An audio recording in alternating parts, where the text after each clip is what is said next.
Assalamualaikum warahmatullahi wabarakatuh. Salam sejahtera buat kita semua. Salam untuk seluruh para penonton Unpacking Indonesia dimanapun berada. Ya. Unpacking Indonesia, Majelis Antitesis. Waduh, ini majelis bukan sembarang majelis nih. Kalau tesis S2, Iya, ini tesis S berapa? enggak ada. Satu-satunya judul acara yang pakai filsafat. Nanti ada lagi satu Rubrik channel baru, Aliansi Tasawuf Independen. kasih dulu doa buat Pak Prabowo itu ya, preman-preman tuh. Sudah sampai tadi malam aja. Oh, tadi malam ada apa, Bang? Saya perkenalkan ya. Iya. Ini supaya ini sebenarnya Bang Muarakarta Simatupang. Iya. Ini beliau ini Dewan Pembina Peradi bersama Pak Oto. Oh, siap. Oto Hasibuan. Ya. Ya, udah pernah kesini juga. Kalau di dunia pengacara tuh nama Otto tuh agak banyak, Bang ya. Bisa Otto Cornelis Kaligis, bisa Otto Hasibuan, ya kan? Iya, lanjut Bang, lanjut. Kita ketangkap di dalam otobis. Ya. Gen Z nggak ngerti otobis ini kan. Ini di sebelah Bang Muarakarta ini Nur Iswan, Wah, Bang Iswan. Direktur Pol. Indopol, mantap sekali. Ya kan? Senior advisor. enggak. Kan udah senior. Pol itu polisi. Founder, atau apa? Politik ya. Politik atau policy. Oh, polisi. Kalau udah kata Inggris kayaknya high class sudah ya. Nah, NGO-nya udah high class. Tulisannya mantap-mantap. Tapi yang pasti itu presisi soalnya sama polisi kan. Sama-sama presisi, Bang. Hasilnya, prediksinya, surveinya, kajiannya ya nggak, Bang? Indopol. Yudi, Bung Yudi udah sering sekali ke sini. Siap. Ya. Mantan penyidik KPK. Yang sempat juga nangkap Rio Capella. Bukan di sini. Banyak lagi yang dia tangkap sebenarnya, ya kan? Iya. Nah, sekarang posisinya sebagai penyidik independen. Di Unpacking. Polri. Di unpacking. Unpacking bikin investigator. Oh, independen nggak di mana-mana. Namanya independen. Ya kan? Bebas. Indi. Ah, ini Wah, ini murah. Ari, ya. Sedikit kalau saya kasih dia ini pengaco juga, ya kan? Ngeri kali. Jadi, Ngaco tapi di luar yuridiksi KPK. Jadi nggak bisa KPK. Tapi pernah. Jangan dibuka di sini. diperiksa. Kesan pertama kan pertemuan pertama kan. Oh gitu. Tapi nanti kita di sota politik aja. Saya pun nggak tahu tuh Bang Yudi. Itu siapa? Oh, ternyata kamu ini. Iya, kita datang ke rumah temen habis dari situ, lu dari sana ke sini lu. Dan Motor-motorin rumah gua aja. bentar, gua mau kenalkan lo, ngomong terus. nggak sengaja biar nggak dikenal. Budi, Budi ini. mafia bola Portugal. Ya boleh keren aja, keren juga. Ya, tapi yang bagian kelas bawahnya. Tarkam. Justru permainan yang paling banyak di bawah, Pak. Ya memang. Iya. Dan Sampai dia saking mafianya, ada yang pakai main bola nggak pakai sepatu. Iya. Dan jangan lupa pemirsa, ada siapa lagi kalau bukan the one and only Zulfan Linda. Tunjukkan kita. Ya, kita mulai aja, kita punya tema ini kan posisi Prabowo ini kan di dalam persoalan hukum dan politik ya. Karena tuduhan-tuduhan itu kan macam-macam. Ya. Tuduhan bahwa ini ada kriminalisasi hukum, ya, ada juga kriminalisasi politik. Jadi Hasto ini dua sebenarnya kalau ke Hasto. Dan hari ini sidang perdananya Hasto, Ya. Bang. Ini langsung Hasto. Iya. Pinggir jurang betul. Dulu kriminalisasi hukum. Sidang perdana Hasto, dan Hasto begitu selesai sidang langsung statementnya bahwa masih tetap dia mengatakan ini adalah kriminalisasi hukum. Ya. Ya, tangan-tangan politik masuk di sini. Ya, berarti kan kalau kita bicara tangan politik kan Jokowi nggak lagi, Nah, nggak presiden. Berarti tuduhannya adalah kepada Pak Prabowo. Nah, sekarang kita masuk dulu kepada pakar hukum kita dari Peradi, Ya. Bang Muarakarta. Bagaimana Bang melihat ini, Bang? Ya, saya pikir untuk Hasto sendiri itu kan tempo hari sebelum dia ditetapkan sebagai TSK dan akhirnya masuk, dia kan sudah berkuar-kuar semacam kalau perlu bargaining. Kalau enggak saya akan buka semua dokumen-dokumen siapa-siapa yang memang menikmati uang Republik ini secara ilegal. Nah itu sampai dia sebut KONI. Ya, katanya ada di Rusia berapa tumpuk itu di dalam loker yang memang kalau Hasto masuk akan dibongkar. Iya. Nyatanya kan Nggak ada. banyak omong kan. Emang bohong. Nah, itulah Kan yang udah dua, memang Bang, yang dibongkar. seolah-olah gertakan itu untuk mereka mau membawa ini ke ranah bargaining. Tapi pemerintah kita, Pak Prabowo saya anggap masih konsisten ya dengan janji-janji pilpresnya. Artinya lambat laun akan arahnya ke sana ke penegakan hukum. Ya, Jadi abang tidak melihat ada intervensi politik dalam penegakan hukum? Saya pikir kasus enggak. Hasto? Cuman memang masih dipilah-pilah. Tapi nanti semua itu akan kena. Nggak ada yang bisa mendikte Prabowo lah. Kita udah tahu lah. Sekarang ini dia ikuti semua irama. Nanti di satu titik tertentu dia akan menunjukkan bahwa dia seorang presiden yang dipilih rakyat dan dia akan mengaktualisasikan janjinya. Penegakan hukum, pembasmian para koruptor. Itu salah satu janjinya. Ya gimana? Nur Iswan, Gini Bang, Indopol, Direktur Eksekutif Indopol. senior advisor. Karena Senior lebih tua advisor. dari Ari sama Budi Bang.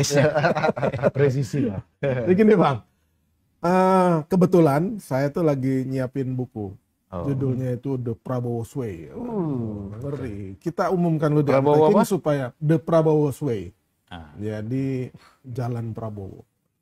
The Samurai third way ya. dulu. Iya, iya. Samurai. Kita letupkan dulu biar klaimnya ada di kita dulu Bang. Ya. Jadi kalau ada yang bikin buku itu nggak bisa lagi tuh. Iya, iya. Benar juga, cerdas. Dan Kena paten dulu ya Bang, kena paten dulu. Daftarin haki dulu Bang itu. Bang. Iya. Betul juga. Nah, pindah saya waris banyak dulu. mengamati, ya kan, soal Pak Prabowo, ya kan, ya sejarahnya, kemudian ketika dia terpilih, ketika dia berpidato. Justru yang menarik itu gini Bang, kan banyak persepsi terhadap Prabowo, ya kan. Tapi sebenarnya tugas presiden itu secara simple atau sederhana itu cuma satu sebenarnya. Keeping the balance of power. Gitu Pak Ari. Sama Mas Budi. Ya kan? Nah nanti ada penterjemahan dengan pertanyaan abang tadi, apakah ada intervensi atau tidak, apakah dia cawe-cawe atau tidak. Nah yang krusial di tema sekarang kan soal politik dan hukum, which is itu memang fundamentalnya kepresidenannya Prabowo. Misalkan dalam hal politik, bagaimana Prabowo menjaga keeping the balance itu. Dia harus berterima kasih. Dia selama 20 tahun, sejak 2003, ingin menjadi presiden, Bang. Ya, ingin menjadi presiden. Baru tertunaikan pada tahun 2024. Ya. Nah, cara dia punya kepekaan untuk mengucapkan terima kasih kepada orang-orang atau pihak-pihak yang sudah mengantarkan dia ke kursi kepresidenan. Salah satunya Jokowi. Makanya bisa dipahami dia bilang, hidup Jokowi. Ya kan? Tapi di sisi yang lain, uniknya nih, mungkin tidak banyak orang yang memperhatikan. Dalam konteks IKN, Bang, abang boleh cek, teman-teman boleh cek semua, Prabowo tidak pernah satu kata pun sejak dia dilantik dalam pidatonya menyebut kata IKN. Cek. Tidak pernah. Belum ada Bang ya? Belum ada. Kalaupun ada, itu Pak Basuki menghadap Pak Prabowo, kemudian press conference dia bilang sudah bertemu dengan Prabowo menyampaikan arahan seperti ini. Ada rapat, ya, kanal resmi kepresidenan, ada rapat tentang percepatan pembangunan IKN, semua kumpul di situ, tapi dia nggak pernah bicara satu kata pun. Wamen PUPR yang ngomong. Jadi cara melihatnya tuh seperti itu. Di buku saya itu ada judulnya Nasib IKN, Bang, tanda tanya. Karena berarti kalau Prabowo tidak pernah mengatakan secara langsung soal IKN, maka dia hidup Jokowi itu sebenarnya hanya sekedar untuk keeping the balance saja. Supaya apa? Ya ya berterima kasih lah gitu. Ini udah kita angkat lah.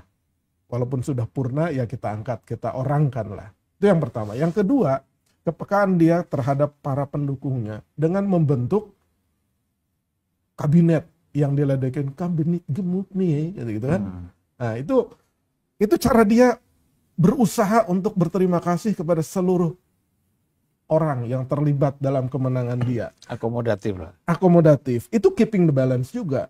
Dia tidak peduli dengan persepsi dan ledekan orang segala macam, tapi dia ingin berterima kasih. Nanti secara perlahan dan salah satu faktanya terjadi ketika ada pihak atau orang yang tidak pantas, dia merasa pantas tapi sebenarnya inkompeten menjadi pembantu presiden, yaitu tumbang dengan sendirinya atau ditumbangkan oleh Prabowo. Misalkan Mendikti itu tadi, karena gaya komunikasinya segala macam, ya akhirnya tumbang. Jadi semua pembantu presiden itu tidak aman. Nah, kembali ke soal keeping the balance tadi, kan politik dan hukum, tapi outputnya itu adalah kebijakan dan komunikasi, Bang. Ya, contoh misalkan ketika pagar laut terjadi, itu dia state dengan tegas tuh bahwa dia akan bersikap tegas. Tapi paradoknya ketika perlawanan rakyat, orang tidak menyangka. Jadi do not underestimate dengan logika masyarakat dan dukungan kekuatan masyarakat. Tiba-tiba Banten itu melahirkan seorang Khalid yang menjadi ikon perlawanan terhadap aguan. Nah, kemudian representasi perlawanan terhadap aguan itu seolah-olah masyarakat itu ada tersematkan kepada seorang Khalid. Nah, ketika gumpalan dan gelombang besar ini tidak menyukai aguan, Pak Prabowo ketemu dengan aguan, Bang. Undang itu yang 8 orang itu. Kan jadi tadinya udah geser, udah bagus dalam kasus pagar laut, tapi ketika dia bertemu dengan aguan, orang, loh, ada apa? Walaupun tapi kan yang menjadi pertanyaan, apa yang dibicarakan dalam pertemuan itu? Ya, suara resminya kan hanya ngobrol soal lapangan pekerjaan gitu, Bang. Ini dari Pak TW dan yang lain-lain itu kan soal itu. Kita tanya sama Ari ini. Ya, Bang. Ari yang biasa tahu apa pembicaraan-pembicaraan gaib itu. Dia punya orang, Bang, di istana. Iya. Ada di bawah mejanya Pak Prabowo. Tidak terbatas itu juga, yang lain-lain juga boleh ngomong. Gimana, Bang? Apa, Bang? Apa, Bang? Ya itu tadi. Kalau abang kan aku nggak mungkin nanya pertanyaan, arahan apa, Bang? Kau siram dulu air panas aja. Ya, tapi gini ya, kita kayaknya perlu untuk meletakkan sepatu kita di sepatunya Pak Jokowi dan Pak Prabowo gitu. Karena dua orang ini pernah jadi presiden.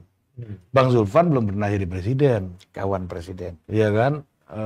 Kawan Surya Paloh lama. Iya, sahabat. Sahabat Itu bukan hanya kental. sahabat, kau adekku, gitu kan? Aku abangmu. Aku abangmu, kalau Surya Paloh gitu, bukan Bang Zulfan gitu. Nah, pertama itu, beberapa minggu yang lalu saya kebetulan baru habis bertemu, ngobrol 2 jam secara personal bertiga sama Budi ya, ketemu sama Pak Jokowi gitu. Dan kita, saya menanyakan beberapa isu-isu strategis gitu ya, yang terkait dengan IKN, terkait dengan apa yang terjadi hari ini, keributan hari ini gitu. Dan itu kan setelah pidato hidup Jokowi itu kan, kita ketemu itu kan. Saya melihat begini, Bang,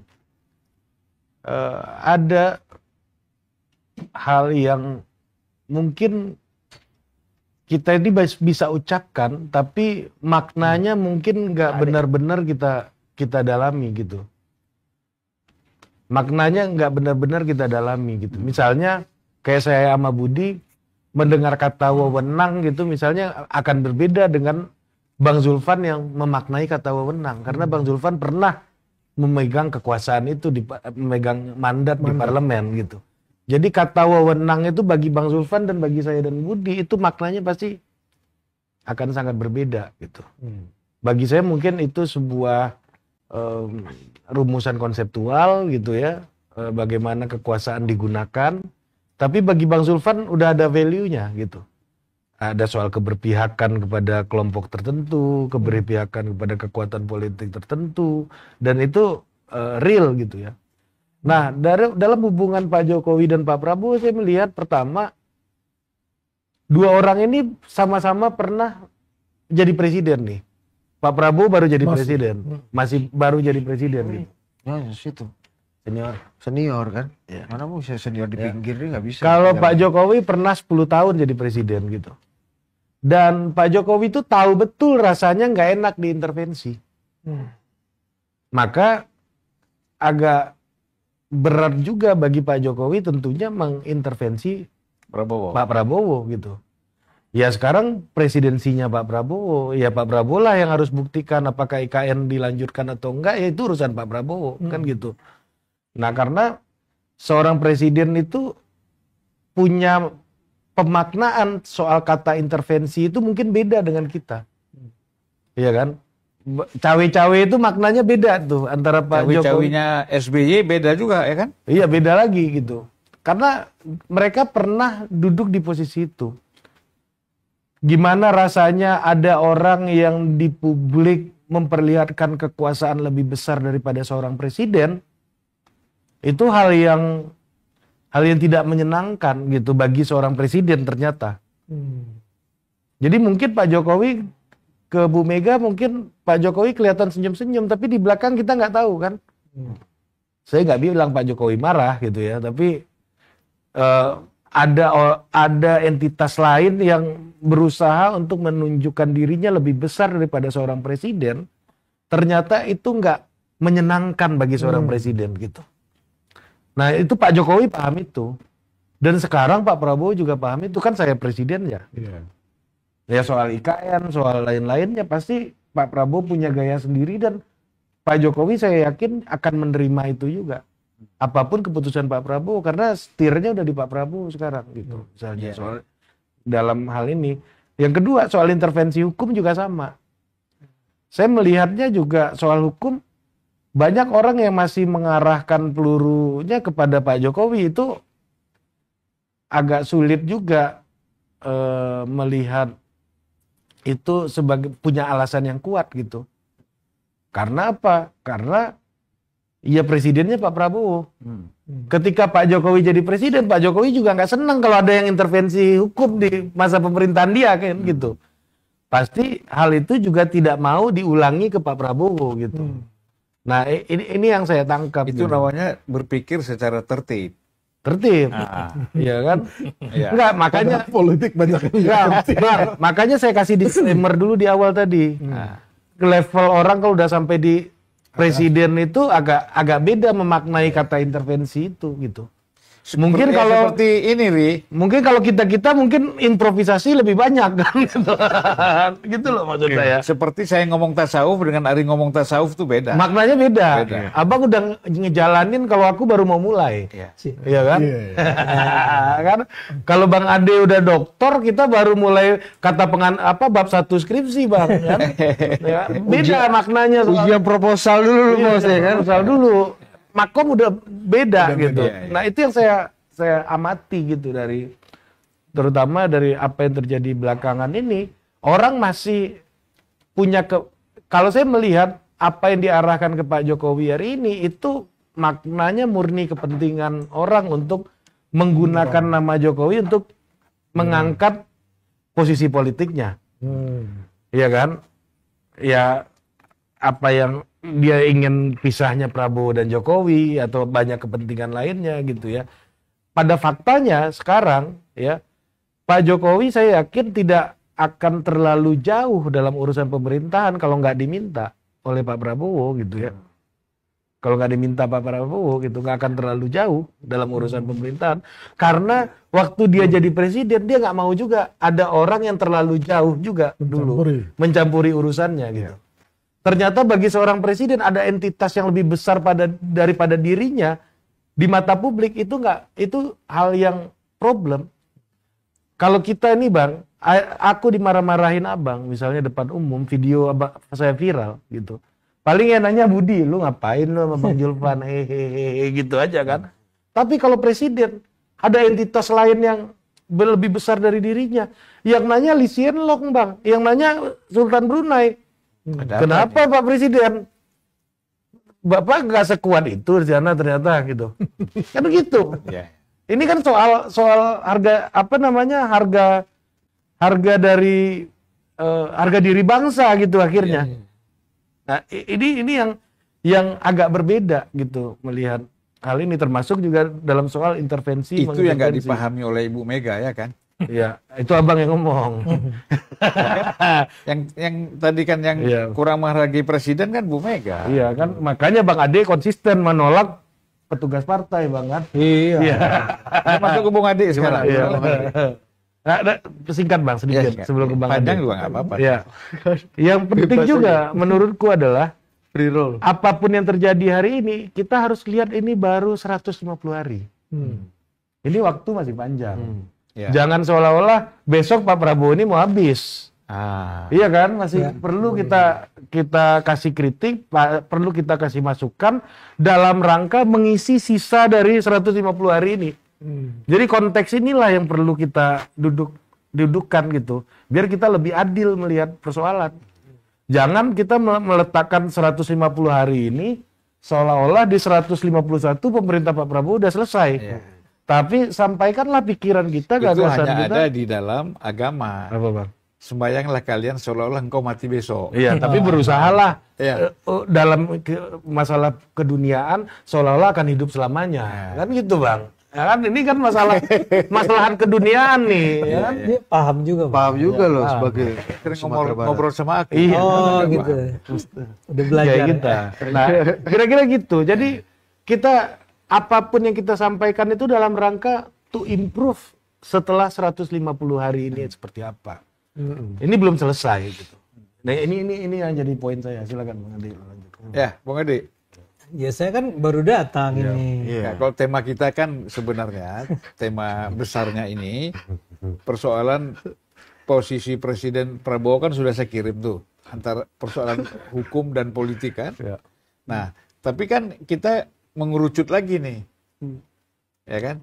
Bung Ade kan pernah dituntut sama Hasto kan di pengadilan kan? Betul nggak? 201 miliar. Ya, tapi Bung Ade nggak bilang ada intervensi kan? Apa? Bung Ade kan nggak bilang Nggak ada ada intervensi lah. kan? Waktu itu Hasto masih sangat dekat dengan kekuasaan. Bagian Ya, utama. udah kalah tapi kan. Oh, udah kalah. Udah kalah. Dimulai pada saat pemilu. Oh, Pileg. udah pekong dong, udah pecah kongsi dong. Udah pecah kongsi. Saksi ahlinya Bung Ade itu aku. Oh. Kami mengundang beliau. Abang Jadi kenapa nggak undang kita, Bang? Ya nggak Kalau ahli. kita malah nurun diri itu. Malah memberatkan. Yang pertama kita saksi, yang kedua kita bukan ahli. Kan gimana Saksi mungkin ente bisa. ahli belum. Kan fas'alu ala dzikri in kuntum ini la dengar nggak? ta'lamun. Serahkanlah sesuatu itu kepada ahlinya. Ahli, Kalau nggak hancur. Ya, Gitu betul. kan? Abang ahli itu di situ ya. Hah? Tanya aja Bung Ade, langsung hakimnya bilang bebas. Nggak langsung lah itu. Ya, Ya, sudah Bang Zul datang bebas. Jadi game changernya Zulfan Lindan. Iya. Oh, Apakah itu karena Bang Zulfan atau bertepatan dengan kedatangan Bang Zulfan, kita nggak tahu kan. Ini hari ini selalu kalau menyangkut aku pasti dia nolin. lu kasih suruh abang kita nih. Kenapa lu? Silakan. Apa susahnya sih Nggak, bikin apa suruh? yang sedang di ini? Yang Hukum. Ya itu tadi kan begini, Hasto ini tetap mengatakan bahwa ada intervensi politik dalam kasus dia ini. Hakul yakin dia masih begitu dan dia berteriak-teriak. ya. Termasuk beberapa pengacara juga berteriak-berteriak, ya kan? Nah, Bung Ade melihat ini, kita kan kalau dia bicara ada intervensi politik ketika pada saat dipanggil KPK, kemudian oke, proses menjadi tersangka. Kalau udah masuk pengadilan kan udah bebas nih. Hakim kan bisa apa saja. Dan banyak yang bebas kan gitu. Nah, Bung Ade melihatnya gimana? Ya, beberapa waktu yang lalu saya itu hadir di sebuah diskusi dan di situ ada Rocky Gerung. Ya. Dalam percakapan kami ya, seperti gini juga berempat, tapi dia tuh bilang tentang bahwa ada begitu banyak disertasi asing dan juga disertasi Indonesia yang bilang bahwa Pak Jokowi itu intervensi dalam keputusan Mahkamah Konstitusi yang memungkinkan putranya Gibran menjadi wakil presiden. Saya tanya dong, disertasi yang mana? Oh banyak disertasi asing, dia bilang. Dari Australia, dari Inggris atau dari mana, dia bilang. Ya apa sebut? Artinya kan saya juga membaca karya-karya ilmiah ya. Iya. Jadi kalau disebut nama misalnya Ari gitu ya. Yang mana nih, Ari yang mana, artikel yang atau disertasi yang mana, dari sekolah mana dia. Dan ternyata terbukti, saya merasa bahwa Rocky itu bohong. Ya. Tapi Karena bukan itu. sering. Oh makanya ada challenge sampai ke detail gitu. Ya, detail. Gitu, Katanya detail. kalau Rocky bohong tuh udah sering katanya. Ya saya nggak mau bilang begitu, tapi iya. Abang ini pertanyaan apa vonis tadi tuh? Tanda seru apa tanda Nggak, tanya? katanya konon kabarnya Konon kabarnya iya, begitu. Itu juga ada tanda ketok kan. Tapi poin saya bukan di situ. Terus dia bilang, ya karena saya bicara dengan penonton Indonesia, ya saya sebutnya sebuah disertasi yang berbahasa Indonesia.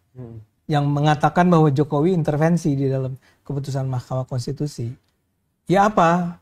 Yang Hasto, dia bilang. Yang langsung saya bilang, oh kalau Hasto saya nggak percaya.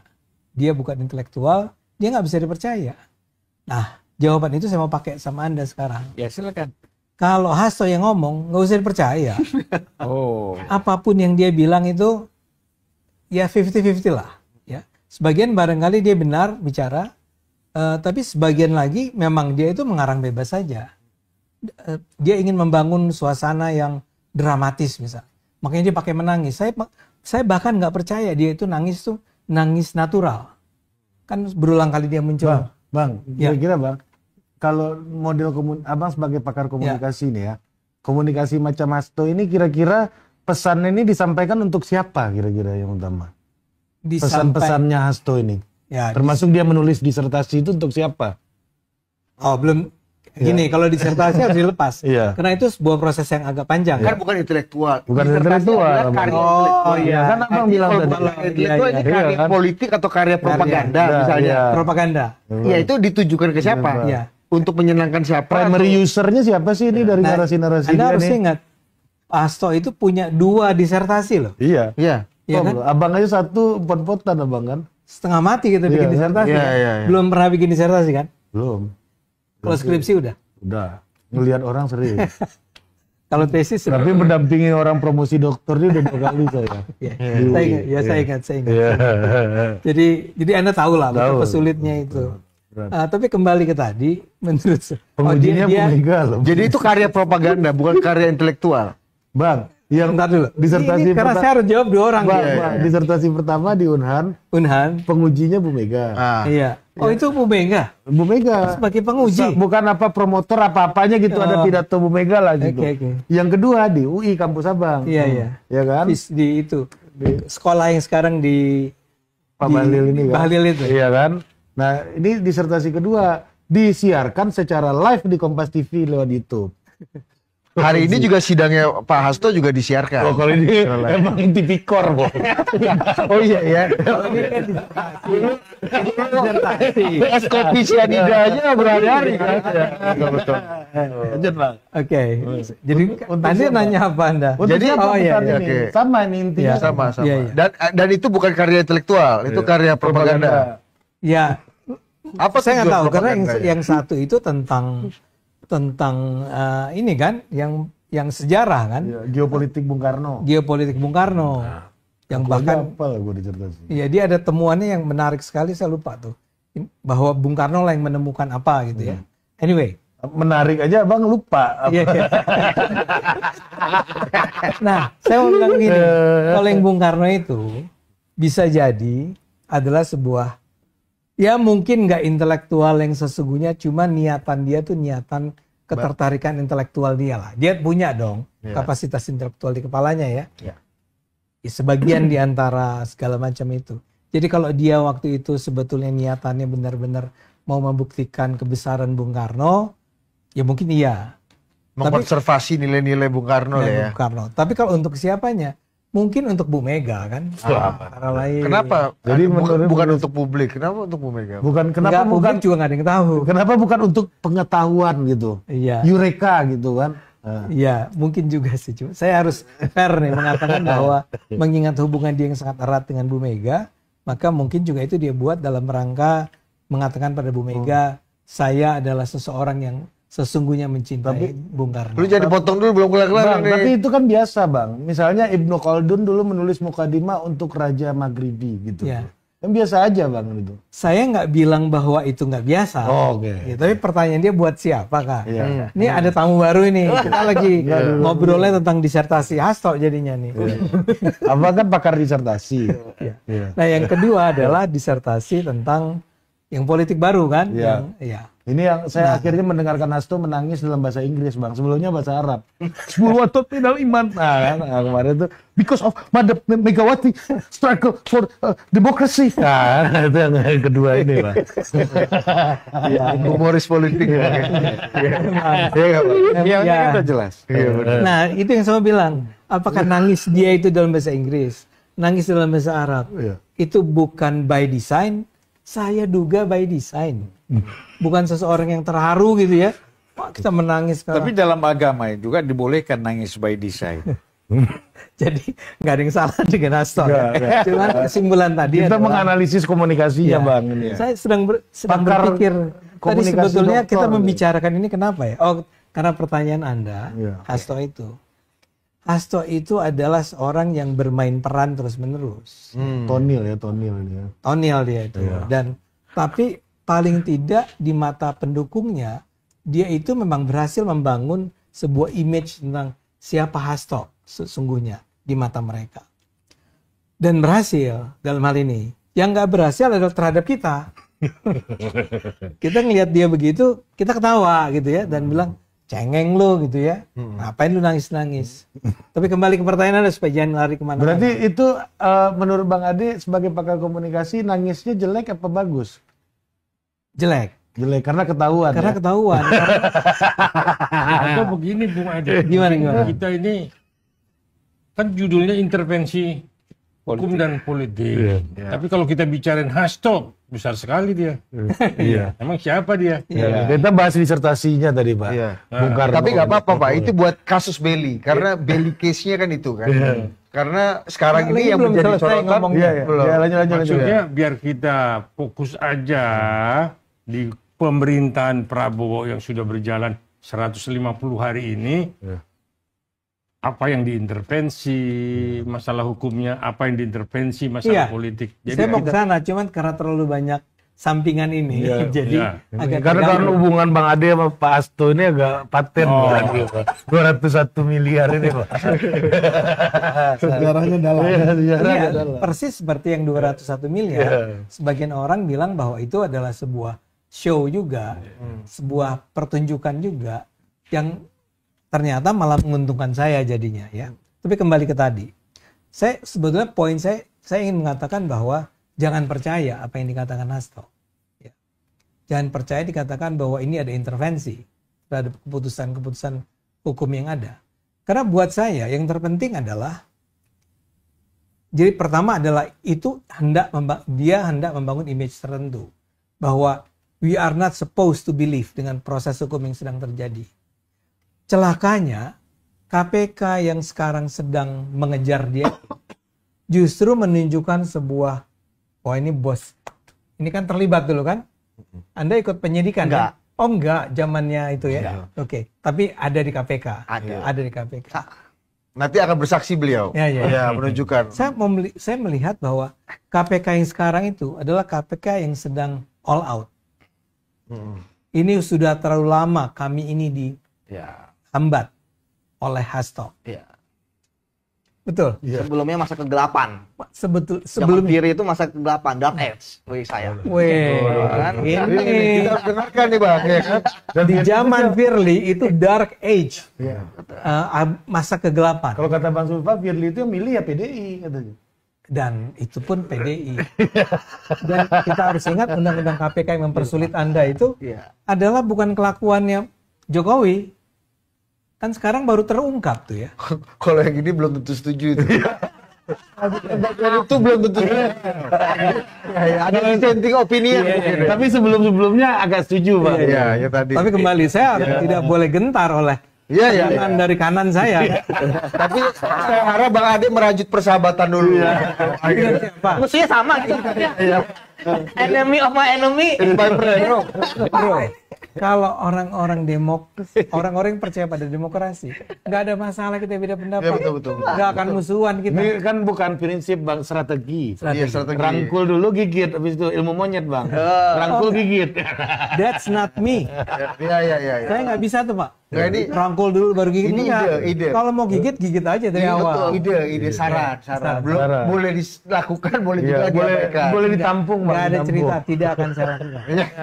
Ditampung. Teman. Jadi KPK sekarang itu tidak mungkin Intervensi. diintervensi lagi. Oh bukan tidak mungkin. Saya mau bilang bahwa apa yang dilakukan KPK sekarang ini itu hampir pasti adalah sesuatu yang memang murni datang dari upaya KPK untuk Upaya membongkar hukum ya.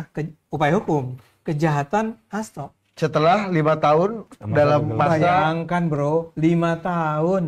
Kalau saya jadi KPK tuh ngelihat orang yang sebetulnya seharusnya saya tangkap, ya itu warawiri terus ngeledek KPK, oplosan lah dia Iya, bilang. oplosan. Sekarang itu kan kemarin dikatakan oleh Roni ya, Febri. oleh Febri, your friend. bayangkan. Makanya langsung saya rilis ke media. Iya, detik.com ya kan semuanya. gimana Bang? Iya, kontak juga Nanti nanti aja. dulu. Tahu. Calon jaksa agung. Bukan Pak. Jubir KPK dulu. Oh, si Febri Sekarang Lawyernya Hasto Pak. Lawyernya Hasto. Mantan KPK itu ya bahkan oplosan, jadi betul-betul konfrontatif. Jadi memang main gigit-gigitan. Ini udah narasinya udah PDI versus KPK nih sekarang. Betul. Dan buat apa Pak? Buat apa Anda menantang KPK sekarang pada saat sebenarnya KPK sudah melengkapi semua dokumen ya, sampai sedetil-detil seperti bahwa pada tahun 2019 gitu ya. Jadi cerita-cerita tentang yang selama ini kita cuma sering dengar dari kabarnya konon gitu ya, bahwa Jokowi meminta agar siapa Harun Masiku membenamkan handphonenya. Kita nggak ada. Ya kan nggak ada. Nggak ada apa? Ya nggak ada Jokowinya di situ. Iya nggak ada Jokowinya kan? Betul. Itu poin saya adalah sekarang semua diumbar gitu. Iya. Oh jadi opini publik yang coba Saya rasa nggak. KPK nggak gitu mainnya. Saya rasa. Bukan maksudku dari pihak Hasto, Oh, opini iya. publik sebagai orang yang terzolimi, Persis. sebagai orang yang menjadi Persis. politik. Berarti agak mirip dulu ketika kasus Ahok, di mana opini publik yang rasanya sudah punya vonis, dengan harapan majelis hakim di dalam persidangan itu bisa gentar dengan opini publik besar yang sudah punya vonis duluan sebelum fakta-fakta persidangan di Bodohnya dengan gitu. PDIP, ya kalau dulu kan ketika zaman misalnya kita bandingkan dengan kasus Itu strategi Ahok kan waktu ya, itu kan yang dialami dialami Ahok. Waktu itu kan seperti memang tidak ada yang berani satupun untuk membela Ahok. Kecuali Anda. Ya ada Bang Zulfan saya, bela. ada Bang Zulfan kali, ada Rocky bela beberapa Rocky. orang. Rocky bela. Ya tapi kan Rocky nggak pernah jadi faktor menurut saya. Wush. Nggak ada Rocky ngomong. Rock, ini mumpung nggak ada Rocky. Emang enak kalau nggak ada Rocky orang nggak ada. Enggak, tapi dari MUI nggak ada satupun. Dari UN aja nggak ada. Oh ada, Syafi'i Marif. Iya, Syafi'i Marif bela, Ibu Musda bela. Ya udahlah, Iya. detail banget lu. Iya, dia nanya tadi sebut satu. Lanjut Bang. Lagi seneng gua ini. Lanjut. Jadi mengalami serangan kanan kiri. Enggak, bukan serangan, ini pembelaan. Tapi Anda lihat metode opini publik itu yang coba Nah, di oke kembali ke sana. untuk hegemoni ruang publik ini kan.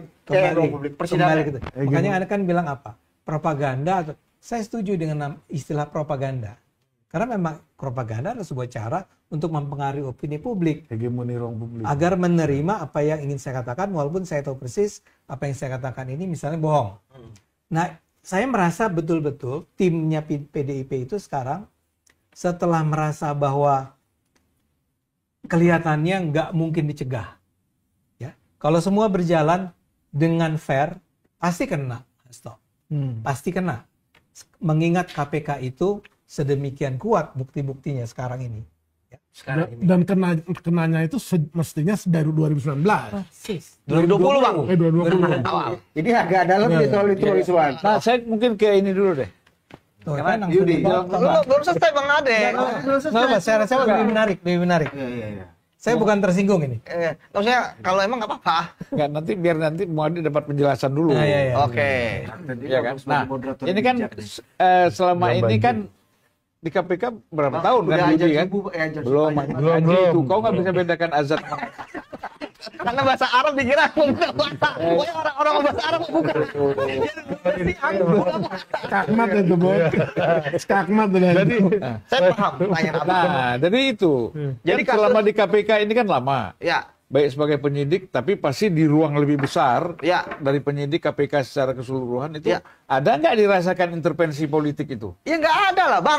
Hari ini ya Mana bedanya? semuanya terbantahkan oleh jaksa penuntut umum yang menuntut mendakwakan pada Hasto. Jelas sekali dua perkara itu, Bang. Perkara suap seperti apa perbuatan-perbuatannya, ada uang dari Hasto, ya kan?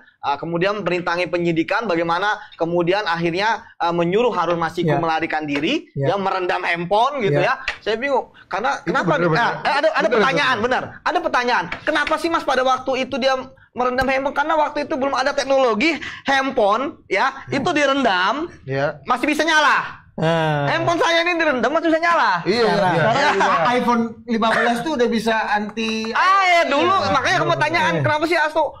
Rendamnya supaya rusak, ya kan? Itu. Tapi itu dilakukan nggak sih? Ya dilakukan lah, makanya kan Mas Dawan. Nah, akhirnya penyidik ya merasa dia terintangi. Terintangin apa? Dia nggak bisa mendapatkan barang bukti handphonenya. Dia nggak bisa menangkap Harun Masiku sampai saat ini. Gitu, Bang. Jadi kan ketika kemudian dikatakan bahwa ini adalah politik, Bang, saya kan udah punya banyak pengalaman menangani kasus politik. Bukan hanya sekjen loh, sekjen saya pernah. Sekjen Abang dulu kan. Ternyata terlibat. Sekjen Nasdem, Sekjen Pak Surya Paloh dong. Ya Abang belum ke Nasdem. Terus kemudian Jangan sekjen Abang, menteri Abang. Karena Abang staf khusus Menteri Info dulu. Terus kemudian yang kedua, Bang, ya ketua-ketua umum partai. Semua narasinya hampir sama. Ini adalah politisasi, ini adalah politik. Tetapi KPK berhasil membuktikan dia tidak politik. Kenapa? Karena berhasil melimpahkan ke pengadilan. Kemarin kita tahu penyidiknya AKBP Rusak Purwobekti. Kurang tuduhan apa terhadap dia? Bayangin seorang AKBP ya sampai Ibu Mega berbicara kalau nggak salah 3 kali nama dia. Bayangin padahal dia hanya Kasatgas. Di KPK ada berapa puluh Kasatgas gitu kan? Kita pun nggak tahu tadinya Rosa ini siapa kan? Saya pikir penyanyi lagu Tegar kan, ternyata penyidik. Makanya Bang, ketika di media-media AKBP Rosa Purwobekti, tapi fotonya saya. Gue lihat. Saya seremnya orang salah sangka. Nanti saya digebuk. Saya mau tanya satu hal.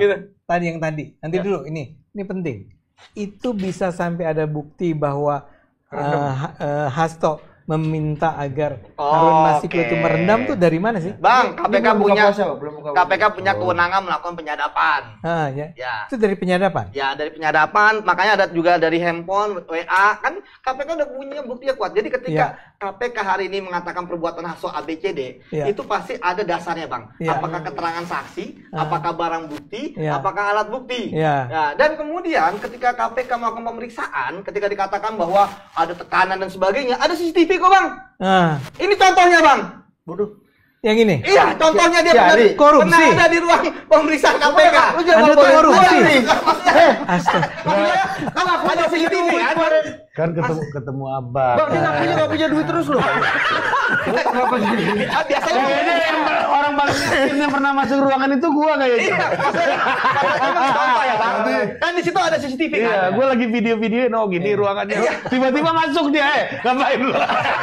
Artinya kan tuduhan-tuduhan bahwa penyidik KPK melakukan intimidasi nggak ada, nggak mungkin, Bang. Saya nanya itu kenapa? Karena kan PDIP selalu mengatakan tidak ada bukti-bukti yang bisa andalkan. Nggak ada, Bang. Pasti ada. Itu yang pertama.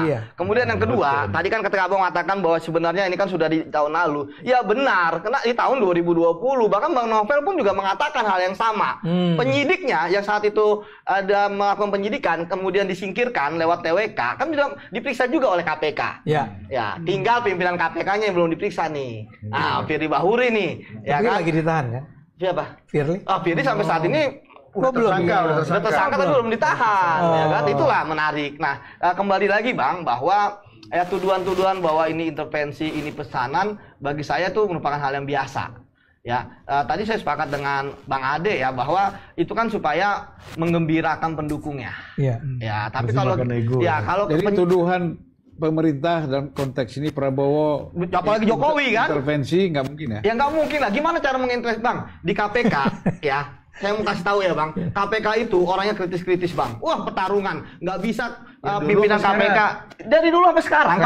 Kalau proses penegakan hukum clear, makanya saya katakan kalau saya pimpinan KPK saya kritik paling keras. Tapi kalau proses penegakan hukum nggak mungkin. Karena apa Bang? Karena semuanya punya suara.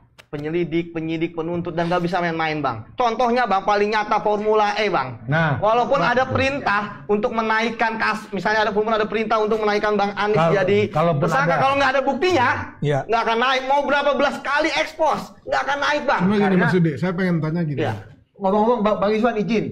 Ada informasi dari masjid terdekat udah ajan. Alhamdulillah. Bang Iswan menghadap sini. Padahal lagi semangat-semangat. Silakan. Buka dulu. Mas tuh. Sudah. Iya. Enggak, kita ngobrol terus. Masalahnya nggak percaya sama Budi aja, Bang. Bang Izin sama Budi Adiputro nggak percaya, kalau sama Budi Yus percaya. Gini, maksud saya gini, Mas Yudi. Ini kan kita harus pakai indeks. Betul. Ya, supaya kita melihatnya secara adil. Betul. Indeks 2020, ketika Jokowi jadi presiden, Firly ketua KPK. Ya. Ya, barangnya kan udah jadi nih. Betul Bang. Nggak jalan. Berarti di situ ada investasi. Tidak bisa intervensinya hanya disematkan kepada Firly saja. Pasti dan kemungkinan besar, ya bukan pasti, kemungkinan besar Pak Jokowi bentuk intervensinya adalah mendiamkan. Mendiamkan Hasto akhirnya tidak di apa-apain karena mereka masih kompak tuh.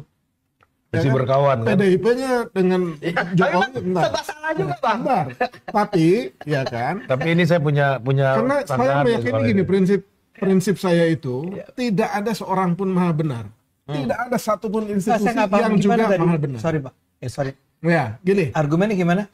Ini Firly. Iya. Firly udah jadi ketua KPK. Iya, di 2020. Iya, 2020. Presidennya Pak Jokowi. Iya. Kemudian Firly Hasto lah dari PDIP. Ya, dan Firly lah yang minta agar KPK nggak usah diangkat lah Hasto jadi tersangka. Ya, itu kan perintahnya Firly itu. Iya, tapi kan pasti itu bentuk gini loh. Maksud pasti kemungkinan besar. Kemungkinan besar. Kan ada keengganan dong Pak Jokowi, ya. Karena ini Hasto sekjen dari partainya sendiri, ya, tidak bisa dia meminta untuk penegakan hukum secara murni dan konsekuen supaya mestinya saat itu juga harusnya maksud Abang ada proteksi dari Jokowi waktu itu. Masa hanya seorang Firly bisa kemudian mencegah Hasto sampai kemudian di baru kemarin. Nggak mungkin hanya Firly yang bisa memproteksi Hasto sehingga tidak ditersangkakan pada waktu itu. Kalau saya sering jalan sama Bang Zulfan, kalau orang mau ganggu saya, dia pasti ngitung. Tapi saya begini. Jadi ikut sakit. Belum selesai. Tadi gini Pak. Ini kasusnya politik. Enggak, tapi saya kan ada hukumnya. Enggak ada hukumnya nih Pak. Nah, jadi gini Pak. Jadi di dalam undang-undang maaf Bang. Di dalam undang-undang itu kan sudah jelas. Tapi hari ini apa namanya? KPK itu kan bagian dari eksekutif, diubah lah ya. Tetapi dalam kewenangan penyelidikan dan penuntutan ya, itu mereka independen. Yang pertama Bang. Oh, ada. Ada. Makanya karena independen itulah, maka saya nggak yakin Presiden Jokowi akan kemudian mengintervensi. Dan contoh paling nyata adalah bagaimana Firly Balelo terhadap Jokowi ketika tes wawasan kebangsaan. Ketika Firly menyingkirkan 75 orang pegawai-pegawai terbaik gitu ya. Termasuk saya gitu ya. Ada tuh disingkirkan. Iyalah, oleh Firly gitu kan, masuk Bang Novel Baswedan ya kan. 75 orang disingkirkan. Ya, itu kan presiden. Saya ingat hari pertama hari kerja setelah libur Lebaran, presiden pidato. Saya ingat 2 menit pidatonya. 75 orang ini jangan dipecat. Ya, dia bilang jauh. Ada videonya, jangan diberhentikan, ya kan? Mereka istilahnya diberikan pelatihan saja gitu. Tetapi Firly nggak mau. Firly malah langsung cepat-cepat mengeluarkan surat perintah pemecatan, Bang. Dan kemudian, ya ini jujur ya, akhirnya kan Presiden ya sudah mengeluarkan perintah, ternyata Firly kemudian, ini baru saya ngomong sekarang nih, demi Bang Dufan, dulu belum pernah nih ada kejadian. Ini penting nih. Eksklusif. Ya, kutip Ya kan? Presiden Jokowi ya begitu udah pidato kan beliau kan tegas gitu ya. Wah, kan nggak mungkin pidato lagi. Firly, lu kurang ajar gitu kan? Nggak mungkin, ya kan? Ya udah. Tapi akhirnya kita lihat bagaimana kemudian Kapolri pun yang melihat perintah dari Presiden Jokowi tidak diindahkan oleh Firly, yang artinya Firly tentu, nah kalau ini saya sepakat, Firly nggak sendirian, pasti ada backingnya Firly di sini. Ya, itu. Nah kalau itu nanti gitu kan. Nah jadi akhirnya kita yang ini diselamatkan gitu kan, dan ada kutip gitu kan, akhirnya dibawa ke Polri ya, artinya karena mereka tahu bahwa orang-orang ini berintegritas, dan Firly itu kejam loh, dia membuat 57 orang yang diberhentikan ini adalah merah, nggak bisa dibina, Bang. Emang kurang ajar sekali gitu kan. Merah nggak bisa dibina, jadi nggak bisa nyari kerja kemana-mana gitu. Itu sebabnya. Oh, nggak bebas lingkungan gitu dong, kayak zaman dulu ini dong. Nggak lolos Litsus ya. Jadi kembali lagi, Bang, bahwa Firly itu nggak dekat dengan Jokowi. Firly itu nggak punya hubungan khusus dengan Jokowi. Kalau ada, Bang, pasti sudah merasakan ketika di KPK, gitu kan. Nah, itu yang pertama. Kemudian yang kedua, ya kita melihat ya Firly kan seperti ya sangat berambisi ya. Ya bagaimana dia kemudian akhirnya menjadi pertama kali dalam sejarah ketua KPK menjadi tersangka korupsi, gitu kan. Nah, kemudian yang ketiga ya kembali bahwa ketika Firly tidak menaikkan Hasto dari tahun 2020 sebagai tersangka, ya kemudian sampai kemudian terakhir dia diberhentikan ya karena dia terjadi tersangka korupsi, ya yang menikmati kan Hasto. Nah, jadi kenapa sekarang Hasto teriak-teriak ketika dia sudah menikmati 5 tahun sebelumnya? Iya. Nah, Baru bicara kriminalisasi sekarang. Baru bicara kriminalisasi sekarang. Karena tadi di persidangan ngomong lagi dia. Panjang lagi orasi, Bang. Nggak masalah, Bang. Jadi dia udah orasi. Orasi. Apa ya maksudnya inilah. Jadi gini, Iya. memang itu adalah pembelaan orang gitu kan. Apa ketika ketika dia kemudian membela diri kan hal yang wajar ya, Bang. Ya, baik itu hukum maupun pidana. Karena kan ya nggak ada orang, sebenarnya nggak ada orang mau siap masuk penjara. Ya kan sebelumnya dia mengatakan siap masuk penjara, tapi ternyata minta penangguhan penahanan. Gitu, Bang. Itu sama juga dengan diminta laknat dari Allah Subhanahu wa taala. Aduh, jangan lagi, Bang. Ini saya kembalikan soal ke intervensi. Tadi Bang Julman dulu tadi kan dulu. Ya gini, Ya. proses Firly menjadi ketua KPK kan saya tahu. Karena saya di Komisi 3. Abang yang pilih ya? Nah, gimana? Semuanya milih-pilih, Bang. Itu gimana, Bang? Wah, Abang harus tanggung jawab ini. Nanti dulu.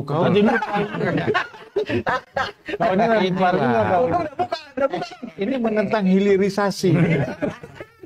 Jadi gimana ceritanya gimana, Bang? Jadi kan pilihnya. kita tahu bahwa kita harus memilih beberapa orang. Fit and proper test sudah berjalan. Bang, anggurnya boleh saya minta, Bang? Iya, betul. Betul, Bang. Nah, kemudian yang mengorkestra soal Firly menjadi ketua ini kan udah pasti kan yang paling depan kan fraksi PDIP. Nah, ketahuan kan sekarang merahnya. Ya, memajukan Firly itu PDIP. Ya, PDIP kemudian kan kita tahu siapa yang mengendalikan fraksi. Ya udah pasti sekjen kan. Kalau di organisasi politik kan gitu. Belum ada nih. Ya, di atas Belum ada di mana-mana. di atas sekjen ya pasti ketua umum. Ya. Ya. Iya kan? Nah, jadi kalau kita lihat di situ bahwa memang Firly ini nggak bakal dengar Jokowi. Betul, cocok, Bang. Nggak mungkin. Dia jalan sendiri. Jadi kemarin Karena bukan jasa Jokowi dia menjadi ownernya. Ya, bukan jasa Jokowi dia jadi ketua KPK, tapi jasa PDIP. Kemarin, Bang, Di sini adalah Hasto. Sebagai sekjen. waktu saya ketemu Pak Jokowi itu sempat ngomong kayak gini. Kalau saya memang mau mempenjarakan Mas Anies, katanya, saya pakai kejaksaan aja, pasti masuk itu. Kalau KPK agak susah. Agak sulit. Agak sulit katanya. agak sulit. Pak Jokowi ngomong gitu. Ya, agak sulit Terus gue bilang ditambahin sama Ari. berarti nggak bisa kan? Itu saya bilang sama Mama ya. Jadi ketika KPK ya, ketika Hasto dalam podcast mana mengatakan bahwa Jokowi ingin mentersangkakan Anies, saya tertawa terbahak-bahak. mendengar podcast itu gitu. Nah, ini saya mendengar satu cerita. Ya, masih saya bilang, karena yang minta ya, yang terkait yang ingin Anies naik itu adalah Firly, Bang. Ya kan? Itu adalah Firly. Makanya kenapa Firly sama dengan Jokowi apa enggak itu urusan lain. Karena Firly jangan dipaksain. Karena Firly ya ketika dia ingin Anies naik ya. Naik sebagai apa nih? Tersangka ya. Kemudian naik, Bang. tapi kan ditolak sama anak buahnya. Kita tahu ada deputi penindakan Bang Karyoto. Ada Bang Endar deputi penyelidikan. Karena nggak ada buktinya kan? Karyoto Polda. Ya, dan kemudian waktu itu nolak. makanya kenapa kan disingkirin Karyoto sama Endar. Ya kan kita akhirnya rame kan? Kalau misalnya Jokowi yang ingin minta Anies naik, ya kan? Ya tentu kalau misalnya dikatakan bahwa Pak Jokowi dekat dengan polisi pasti setuju dong. Ya kan? Ya kan, tapi kan enggak. Nah, justru menarik berkata Abang, kenapa Firly ngotot banget Anies naik, tapi kemudian Hasto malah mengatakan kita Jokowi. Ya kan, waktu podcast kemarin. Sorry, Firly ingin agar Anies naik tuh kenapa? Nah, itu kita nggak tahu. Ini masalah kompetisi elektoral. Kan biar Ganjar lawan Prabowo aja, Bang. Nah, kalau itu gimana kalau Ganjar Prabowo? Karena ini logika politik. Memikirkan lawan berat di kompetisi. Karena dia percaya kalau lawan Prabowo menang. Waktu itu kan surveinya Ganjar tinggi. Dan Jokowi masih ada di belakang jawab. Jadi Prabowo udah terbukti kalah 2 kali pilpres. Jadi formula paling mudah secara atas. Formula mereka yang udah teruji 2 kali menangin pilpres lah. Udah ngerti lah Prabowo. Jadi dia itu nanti Anies tuh akhirnya gagal menjadi tersangka. ya karena emang nggak ada buktinya. Jadi ada pihak-pihak lain di KPK yang mengatakan enggak. Oh iya, karena tegas. Karena tegas. Kan saya bilang, makanya kenapa saya percaya dengan KPK saat ini. Ya, bahkan sampai ketika zaman Firly pun anak buahnya ketika diminta untuk naik, nggak mau naik gitu ya. Expose. Ya ketika expose gelar perkara, emang karena nggak ada, mau belasan kali expose pun, ya kalau emang buktinya Pak Anies, Bang Anies tidak naik, ya nggak akan naik gitu kan. Seperti itu Bang. Jadi maksudku ini sepakat dengan yang Abang katakan tadi. Jadi kan kita ini puzzle kan, puzzle Abang di DPR, puzzle aku. Karena saya ini gini, Ya Bang. sempat mendengar ketika ditanya Pak Jokowi itu ngomong, ngapain kita penjarakan Anies, tersangkakan Anies? Itu kan gendang orang. Masa kita menari di gendang orang lain? Dia menyebutnya genderang orang. Genderang orang. Dia, kan? Berarti kalaupun itu Firly dan backup politik di belakangnya, Pak Jokowi merasa berbeda dengan genderang atau backup politiknya Firly itu dong Bang? Iya. Pada waktu itu. Ya beda. Kan udah beda sejak pemilihan Kapolri kan? Jadi ketika saya bertanya tadi, di belakang Firly siapa? Saya nggak tahu, tapi kan jawabnya beliau. Nah, iya beliau menjawab. Kan memang udah beda sejak pemilihan Kapolri. Abang gitu ya? Iya kan? Enggak, kita minta pendapat pakar hukum dulu. Iya, Bang, iya apa? betul, setuju. Oh iya. Ya, cocok. Ini terlalu politik nih omongan dia. Iya. Ya kan kita harus kembalikan ke langit lagi nih, Pak. Enggak, tapi mumpung lagi masih dibenerin, Iya. soal bahwa Firly itu dekat sama Mega itu dari mana tuh Bang? Hah? Mungkin bukan Mega. Ya dari Budi Gunawan lah.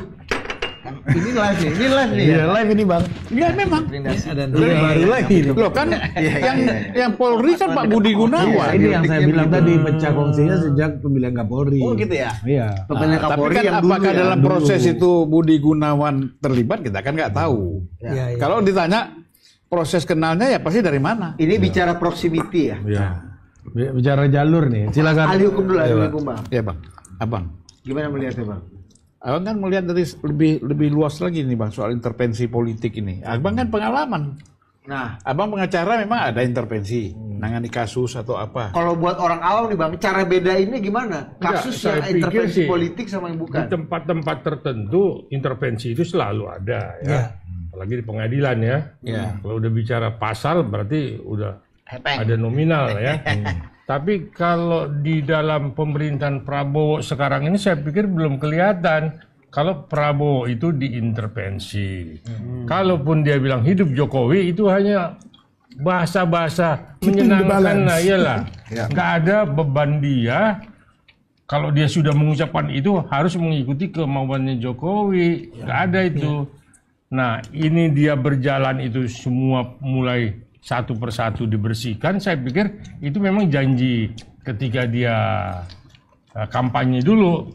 akan ditunjuk. Dan sampai kemarin pun dia masih berjanji bahwa koruptor itu akan saya buatkan di satu pulau, akan saya buatkan gedung yang memang dia tidak akan bisa pulang malam. Artinya ada keseriusan. Nah cuman kan kita baru bicara 150 hari nih. Betul Bang. Ya. Jadi kalau kita bilang, wah Prabowo diintervensi, Prabowo di bawah bayang-bayang Jokowi, saya pikir enggak lah. Dia hanya bagaimana pelan-pelan ini berjalan gitu. Nanti baru setelah 6 bulan ke depan kita lihat. Baik itu yang ada di KIM, di Koalisi Indonesia Maju, satu-satu itu akan dengan sendirinya nanti akan terpreteli sendiri. Ya. Nah ini berjalan walaupun memang lingkarnya itu masih banyak yang belum bersih dan terindikasi mereka masih pada nyimpan uang haram. Tapi ke depan ini saya yakin beliau orangnya konsisten dan sportif gitu. Apa yang diomongin itu akan ditunjukkan. Tinggal kapan. Itu aja. Sabar. Dan kalau mau intervensi ya Pak ya, kalau mau intervensi Pak Prabowo seperti kata Pak Jokowi tadi akan lebih mudah menggunakan instrumen lain seperti Polri ataupun Kejaksaan yang langsung memang berada di bawah Presiden. Jadi kalau KPK itu panas Bang. KPK itu panas. Karena dia pegawainya kritis dan pegawainya dari macam-macam. Ada kepolisian, ada kejaksaan, ada pegawai internal KPK, ada PNS. Nggak bisa orang menguasai satu aja, misalnya dari kepolisian, dari kejaksaan, bisa ngatur KPK, nggak bisa, ya kan? Misalnya stakeholdernya banyak ya Bang. Stakeholdernya banyak. Nggak satu komando. Tadi saya katakan, walaupun di KPK ya orang-orang kritis tersingkir, hanya tinggal beberapa orang baik yang masih berani ngelawan. Tapi ketika disuruh untuk kemudian merekayasa kasus, membuktikan ini ada, nggak berani Bang. Tapi gini Bung, tapi belum sampai ke sana kita. Artinya 150 hari ini beliau juga belum pernah menyinggung nama KPK. Betul Bang. Bahkan 9 Desember kemarin Pak Prabowo kan nggak datang kan ke KPK. Jadi saya pikir Pak Prabowo nggak inilah. Ini akan berjalan seperti air nanti. Nanti siapa yang memang mengalir seperti air, nanti siapa yang memang kotor dia tersingkir sendiri. Betul. Saya pikir saya yakin nanti. Saya pikir Pak Prabowo itu nggak fokusnya itu lebih ke inilah pembangunan. Pertahanan. Ya, kalau penegakan hukum silakan lah masing-masing gitu kan. Yang ngapain penting, juga ya? Iya ngapain kan? Jaga independensi lu lah gitu kan. Itu aja. Meskipun kalau kita lihat pakai instrumen kejaksaan, ini kan 100 hari ini kan juga kelihatan bold dan agresif sekali. Di awal Tom Lembong pakai instrumen kejaksaan. Yang terakhir kita Pertamina kita lihat Big Fish. Kalau kita ingin melihat bagaimana komitmen Pak Prabowo dalam penegakan hukum, itu yang paling sohi kita bisa vonis bagaimana komitmen Pak Prabowo antara apa yang dikatakan retorikanya dengan apa yang kalau KPK agak sulit. Kalau KPK agak sulit karena ini Bang Yudi ngerti banget stakeholder terlalu dalam. Bisa megang ini, wah nggak bisa. Iya kan? Nggak ada orang bisa megang semuanya. Iya betul. Benar kan, berarti Pak Jokowi benar ngomongnya kita tuh nggak bohong-bohongan. Enggak, itu benar. Jadi kalau menurut aku Bang, ini aku agak setuju sama Bang Ade. Ini pakai metode opini ruang publik, kuasai hegemoni ruang publik sehingga ruang publik lah vonis dari ruang publik yang bisa mengintervensi dan membuat hakim yang ada di peradilan, memimpin peradilan itu bisa goyang sehingga bukti-bukti bukan jadi faktor utama. Kesalahan PDIP itu. Kesalahan percuma PDIP. kita didik selama ini. Iya, percuma kita didik. Jadi bahkan menguasai Firly pun, menguasai Firly pun ya. Kan nggak bisa juga menaikkan. Betul. Ya karena bahkan menguasai ketua kan. Bahkan Firly sekali. Katanya ada kebuli Bang. Gak ada. Tadi kan ditanya kau mau makan nggak jawab. Ini benar kebuli lah. Ini lagi show ya. maaf. Iya. Makan nanti ini. Oh iya. Saya tolong diedit ya. Nggak bisa di live. Bisa diedit ya. Itu yang ngomong bukan saya ya. Enggak. Nah, saya justru ini bagus sekali penjelasan barusan itu. Nah, ini yang tidak disadari oleh PDIP. Kotak Pandora kebuka. PDIP itu menyangka bahwa benar dia bisa menguasai opini publik. Ya. Dengan cara apa? Dengan bicara bohong terus. Dia tuh seperti percaya kalau kebohongan ini terus kita ungkapkan, orang kemudian akan percaya. Nah masalahnya kan ketika dia berbohong, ada pihak-pihak lain yang membantah. Ada pihak-pihak lain yang memberikan informasi yang sama sekali berbeda. Ada bukti-bukti lain yang menunjukkan sebaliknya. PDIP ini orang pasti bilang ini karena suara PSI ini. Enggak iya, tapi selama ini cukup sukses kok. Tapi ini Bang, betul Bang. Bang, kalau yang bantah Bang Ade Armando menang Hasto, tapi kan yang bantah kita semua mata-mata penyidik KPK. Betul. Novel Baswedan, Itu. Yudi Purnomo, Prasot Nugraha, itu yang saya mau bilang. Julpan Linda. Ini yang saya mau bilang. Ini mereka sering beda, Bang. Ini baru sekali ini sama. Iya. 10 tahun beda terus. Baru kali ini akur nih. Dia sama siapa? Tapi apa? Oh, aku terus kok enggak, tapi maksudnya itu Bang, benar. Enggak, kita tuh nggak pernah beda dalam artian oposisi berseberangan, enggak. Dulu kan Kadi dari Taliban kan dari tempat abang Apa? dulu. Pro TWK katanya dulu. Pro TWK apa? Tes wawasan kebangsaan tapi pernah komen kok beliau. Iya. Kan di Taliban Itu bahkan itu Denny Siregar. Taliban dulu. Sekarang kan. Itu Denny Siregar. Taliban. Satu channel. Nah ini salahnya di sana. Lanjut Bang Ade. Ini lama-lama Hiraukan.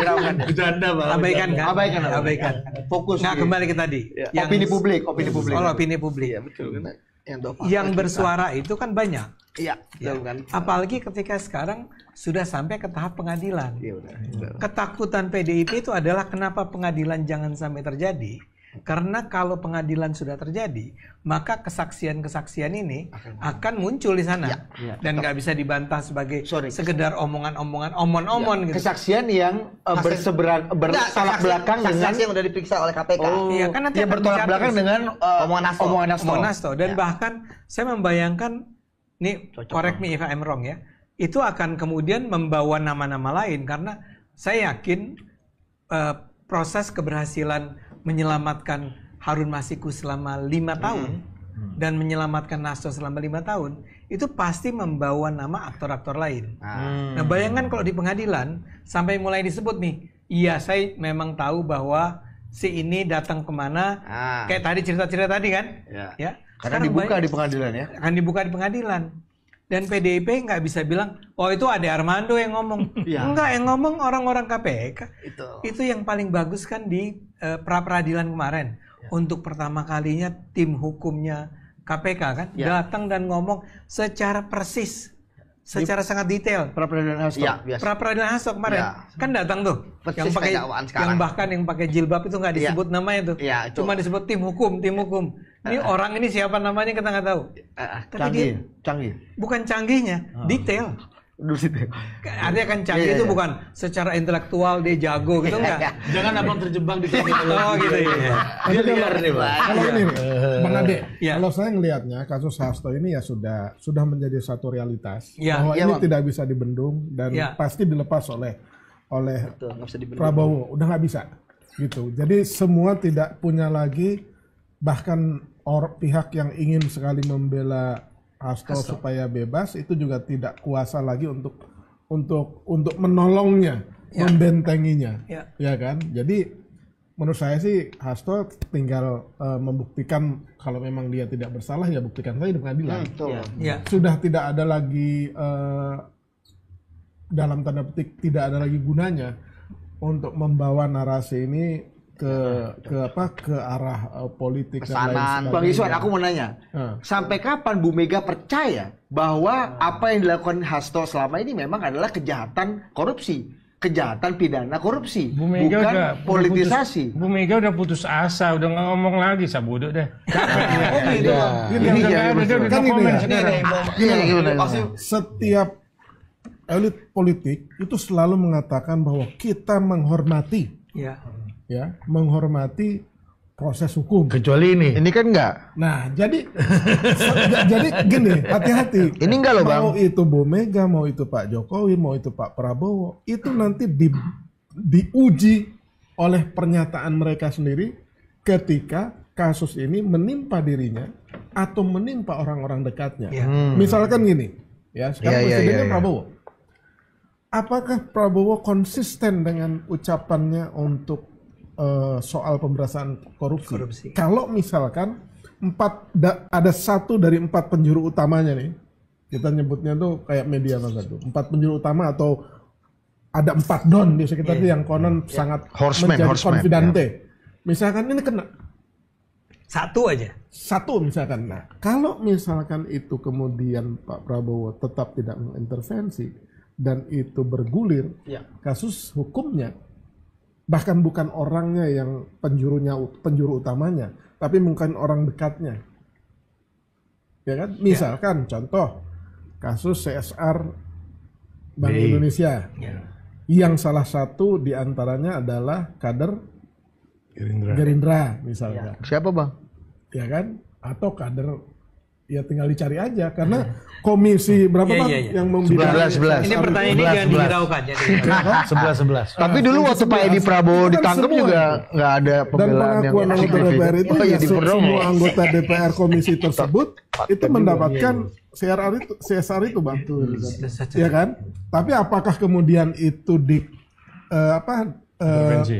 diintervensi atau tidak? Kok sampai sekarang itu kasus B itu seperti tidak bergerak? Enggak juga. Ada bang, kemarin diperiksa kok. Mulai satu-satu kok dia. Udah. Kemarin digeledah rumahnya. Senayan udah dimulai dia. Ya nanti kita uji lagi. Orang kasus Hasto aja perlu 5 tahun ya kan? Iya. Karena pasti ada yang dompleng, Sekarang ada udah yang ada Firly bang, aman bang. Maksudnya gini, kembali ke Mas Yudi nih. Saya gini, tidak ada satupun manusia yang maha benar. Betul. Tidak ada Iya, satupun betul, institusi yang juga maha benar, Bang. Betul, Iya. cocok. Artinya KPK juga ada ruang. Tinggal intervensinya itu apakah low, middle, atau di topnya. Iya. Intervensinya itu bisa macam-macam. Bisa intervensi kekuasaan, bisa intervensi uang. Faktanya kan sudah terjadi, beberapa penyidik KPK ya kena juga ya kan. Ya, tapi nggak mempengaruhi kasus bang, kasih tidak mempengaruhi kasus. Tinggal kita. Jadi dia. Nah, saya mau melanjutkan. Makanya tadi bang, ketika mereka menerima duit, ya mereka menerima duit aja. Tidak ada mereka kemudian mempengaruhi kasus sebagainya. Tapi tadi saya katakan bang, ya memang di KPK itu unik, kayak bang bisa mempengaruhi middle atas. Beda. Jadi misalnya Pak Prabowo, pasti Pak Prabowo kan udah banyak orang-orang paham lah, dia pasti punya ahli-ahli dia. KPK ini barang panas pak. Misalnya, pasti kan udah betul, Pak, ya. kalau Bapak kemudian misalnya membantu, misalnya ya Pak Hasto misalnya, Pak, kita memegang atas, bawahnya Pak nggak bisa kita pegang Pak, iya kan? Kalau tiba-tiba bawahnya ngomong, ya kan? Kami harusnya menahan, tapi diintervensi. Wah, orang KPK, mereka langsung depannya ke wartawan langsung ngomong kami diintervensi. Wah, mau taruh di mana? Pasti maksudnya Barang liar nih kan. barang liar. Kalau mau nggak bisa. Dan ketua KPK sekarang bisa diandalkan lah ya. Ya kalau Pak Pastio saya paham lah. Ya. Walaupun orangnya ini ya kalem ya, Ya. kalem tapi bisa ini. Tapi sekali lagi bang, kalau misalnya benar KPK nggak mau benar dan sebagainya gitu, ada pungli dan sebagainya. Tapi kalau intervensi kasus bang, di sini kayak ini berat gitu. Megang bawah, ya kan atas nggak bisa, ya kan. Nah, megang tengah, atas bawah nggak bisa. Megang semuanya nggak mungkin. Saya setuju dengan Mas Iya. Yudi. Maksud saya kan unsur utama dalam hukum pidana itu kan pembuktian. Betul. Ya, pembuktian itu ada berapa? Buktinya yang diperlukan kan Lima KPK bukti. biasanya 5 alat Kalau bukti. minimal dua, Minimal tersangka. 2. Sepanjang yang saya amati Bang, KPK ini yang paling mendekati sempurna unsur pembuktian dalam hukum pidana itu KPK Bang. Dia nggak serta nggak mudah menentukan seorang tersangka Mudah. kalau dia tidak cukup alat buktinya. Gitu. Makanya kalau OTT langsung tersangka kan? Oh iya, kalau Basah itu itu, Bang. basah. Makanya kami juga pernah bang, pimpinan itu akhirnya voting 3-2 misalnya. Karena saking ini ya, tipisnya gitu ya. Tapi ya nggak masalah kan, voting juga nggak masalah gitu. Bang Yudi, berarti saya kembali ke kasus Hasto nih. Ini 5-0 loh Hasto. Nggak. Nggak ada satupun dissenting opinion. 5-0. Serius Nah, yang dulu Iya, Bang. kan Semua- ngomong. Semua pemimpin tanda tangan. Tanda tangan semua. Bang, yang dulu yang di Zaman PTIK Firly. katanya PTIK itu gimana dulu? Ya itu yang harus telusuri kan kemarin KPK waktu pra peradilan saya kemarin sepakat sama abang ya, semua jelas tuh di situ proper, termasuk PTIK ya kan, ada Hendy ya kan, nah, Hendy siapa, nah itu telusuri kan. AKBP ya itu. Nah sekarang kan masih ada satu sprindik KPK yaitu Harun Masiku bang. Dengan satu pelindung itu kan bisa kayak bang, Pak ya, bisa mengembangkan kasus kan. Nah seperti itu. Jadi kita harap benar ini supaya jangan sampai banyak fitnah-fitnah ya, nuduh orang intervensi dan sebagainya, tapi nunjuk satu tangan tapi 4 tangan ke mereka. Kan begitu. Cuman gini Bang Yudi, dalam beberapa kasus Bang Zulfan, ini abang lawyer pasti tahu tuh. Intervensinya kalau KPK tidak bisa, itu lewat intervensi pra peradilan. Oh itu kan di luar betul Bang. Kalau itu dalam beberapa ya paham Bang. kasus, Itu lebih Kalau mungkin. dalam bingkai hukum Iya. nasional dan hukum positif kita, intervensinya tuh lewat pra-peradilan. Makanya kemarin waktu kasus Hasto itu saya tunggu. Kalau dia menang pra-peradilan, ya berarti selesai. Ya, Diskusi artinya ini ada diskusinya jelas bahwa ini intervensi dan ada Ya. negosiasi. Selain Cerdas, Bang. kemenangan gubernur DKI yang menjadi sesajen untuk Bu Mega, Prabowo memberikan kebebasan terhadap Hasto. Tapi saya surprise juga. Ditolak, ini berarti bareng jalan nih Bang. Berarti negosiasi di belakang layar. Artinya intervensi kekuasaan di tidak belakang melakukan layar proteksi apa-apa ya Bang? menguntungkan teman-temannya Mas Yudi di KPK Bang. Makanya saya kadang-kadang ngomong, ya berarti Hasto tidak lebih hebat dari Paman Birin dan dari Prof Edi OS. Karena mereka menang. Oh Prof Edi menang pra-peradilan ya Bang? Menang berapa? Kalau Prof Edi kasusnya apa? Ya kasusnya Gratifikasi Bukan, maksudnya orang dekatnya. Dia memang proper. Anda anggap keputusan itu layak? Kenapa? Keputusannya Ya, saya layak? kalau hakim udah memutuskan mau gimana? Oh, Ya iya. bisa udah dikomentari. berat lah, ya. kita- Tadi pos faktum aja Bang, pos faktum. Iya, Pos faktum menurut Abang layak apa enggak Prof Edi di Ya menang sekarang kan pra-per? bukan di itu, sekarang boleh KPK kapan mau naikin lagi? Kan Ya. kalau proper itu kan hanya menggugurkan. Jadi kasusnya Hasto itu kan juga si Jan Farid kan akhirnya rumahnya juga digeledah. digeledah. Ya. Itu. Artinya akan coba-coba dengan uang sekian mau mengintervensi supaya Prapitnya ditolak. Nah itu pertanyaanku Bang, Pak Apa Monar, hubungannya? itu kok bisa ada nama Pak Yan Farid tuh gimana dalam semesta kasus Galaksi Bima Jan Sakti. Farid itu dengan PDIP itu dekat. Oh gitu. Kan kantornya Megawati Institute kan di Iya, di lantai 2. Lantai 2 tempat Megawati Jan Farid. Institute. Di ini proklamasi ya? Ya. di Talang. Ya, Jalan Talang. Emang Bang Julfan ini paham ini ya, ini yang gini. Terus Lah ini orang PDIP. linknya betul. Pak Zulfan dulu itu PD. baru, itu Iya. baru. Ini baru. Nggak, tapi sebagai seorang pendiri kan Anda Iya. ikuti terus. Dulu Bang Zulfan kan PDI Perjuangan, Bang Ade sekarang PDI Pergaulan. Bentar lagi PDI perorang. Kalau Bang Ade itu pasti akan bilang bagus kalau Nggak, gini. merugikan PDIP. Ini dulu nih penjelasan. Kalau Bang Ade PSI perorangan. Ini dulu. Karena kaget juga tiba-tiba kenapa ada Pak Yan di situ Geledah. dalam Ya, jadi semesta ini. memang itulah kelebihan KPK kan. Ya, artinya dia punya informasi yang sedemikian rupa sehingga ketika mau diadakan transaksi di lapangan golf Pondok Indah, Oke. ya kan? Nah, antara hakim, mantan hakim yang mau menjadi broker, ya, Markus nih. Markus, ya, dengan Jan Farid, ya, dan yang mewakili Hasto. Ya. Ternyata yang mantan ini tidak muncul. Kok bisa? Kan begitu kan? Kok bisa begitu Bang? Nggak muncul. Makanya nggak tahu. Bang. Transaksi kan terjadi. Makanya batal transaksi. Baru kali ini. Bocor berarti. Bocor, dibocor ke rumah Jan Farid digeledah. Oke. Dan kan ada uang yang diambil kalau nggak salah ya. 2,5 M. Cash ya. Ya, cash. Mungkin uang itu ya. Itu untuk kasus ini Bang Monar. Ya, mungkin, Penolakan karena uang itu- pra-peradilan itu. Oh, waktu itu lagi paper ya, kayaknya Uang itu udah paper ya, lagi paper yang pertama. Udah dibungkus rapi. Hal ini bisa dimasukin dalam persidangan, jadi materi persidangan nggak Bang Yudi? Kayak Ya. gini-gini nih. Ya Pak yang terbaru kayak gini nih. Harusnya proses bisa ya. ini kan obstruction of justice Cuman juga kan. kita nggak tahu nih penyidik KPK waktu menggeledah Jan Farid pakai sprindik apa? Iya. Sprindik Hasto atau sprindik Harun Masiku? Ya, kan misalkan ada dua sprindik berarti itu. Ini kasus 2 nih kan. Teknis itu. Kalau misalnya nggak dimasukin pakai sprindiknya Hasto, nggak dibuka di sini. Karena buat apa juga kan?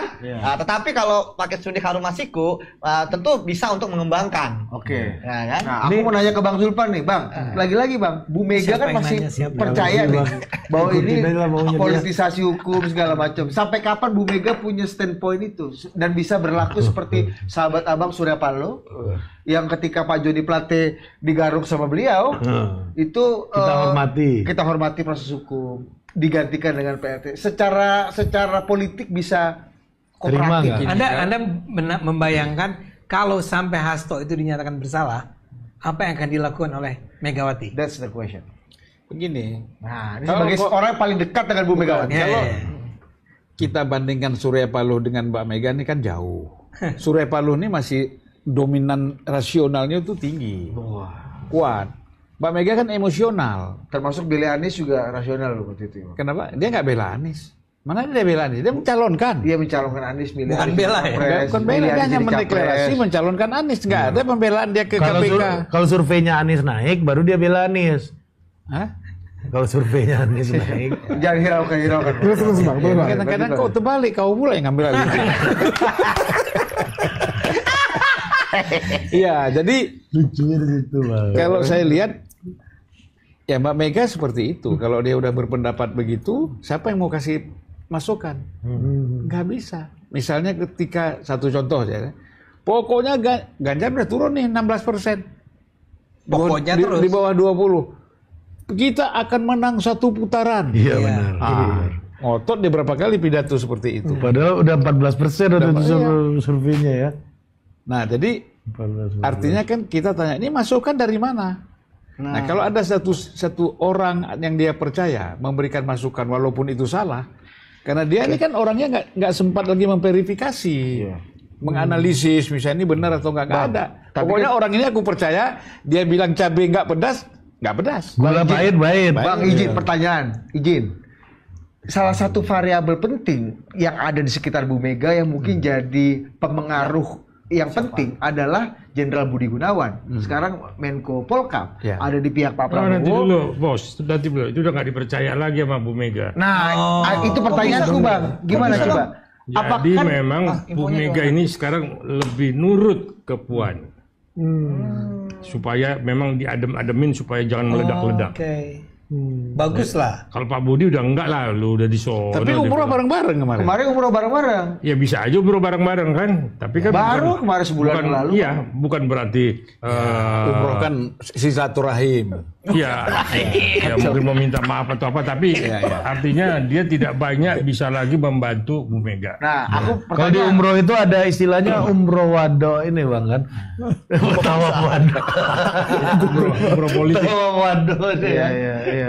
Gimana Bang? Apa yang Masih ada variabel nggak barang ini? Kan Pak, gini, kalau misalnya PDI Perjuangan merasa bahwa Hasto dizolimi secara politik oleh kekuasaan, which is Pak Prabowo. Nah, salah satu wajah kekuasaan di bidang politik dan keamanannya Pak Prabowo kan Jenderal Budi Gunawan. kita udah Yang bahas which is- sebenarnya. yang itu Pak kan Budi ditolak politik. Gunawan itu bisa menjadi Menko Polkam karena dia ada kontribusi besar kemenangan Prabowo sebagai kepala BIN. Ya kan? Disitulah baru terbongkar. Oh ternyata Budi Gunawan nih bukan ke Ganjar. Ya kan? Justru ke sini. Kalau enggak ngapain dia dikasih posisi itu? Bukan persoalan mewakili PDIP atau dekat sama Ibu Mega. Jadi bukan karena untuk Bu Mega ya. Bukan, kan gini, dia seorang polisi, kepala BIN. Kan atasannya Pak Jokowi. Iya kan? Tadi waktu Pak Jokowi ada di PDIP, ya di PDIP dia bantu. Tapi Pak Jokowi keluar dari situ, dia keluar juga dong. Ke siapa nih Pak Jokowi? Ya ke Prabowo, saya ke Prabowo juga. Nah, kita kan begini, kalau kawan dekat antara Pak BG dengan Pak Bu Mega, yang udah 30 tahun satu tempat tidur, satu rumah pun bisa pisah.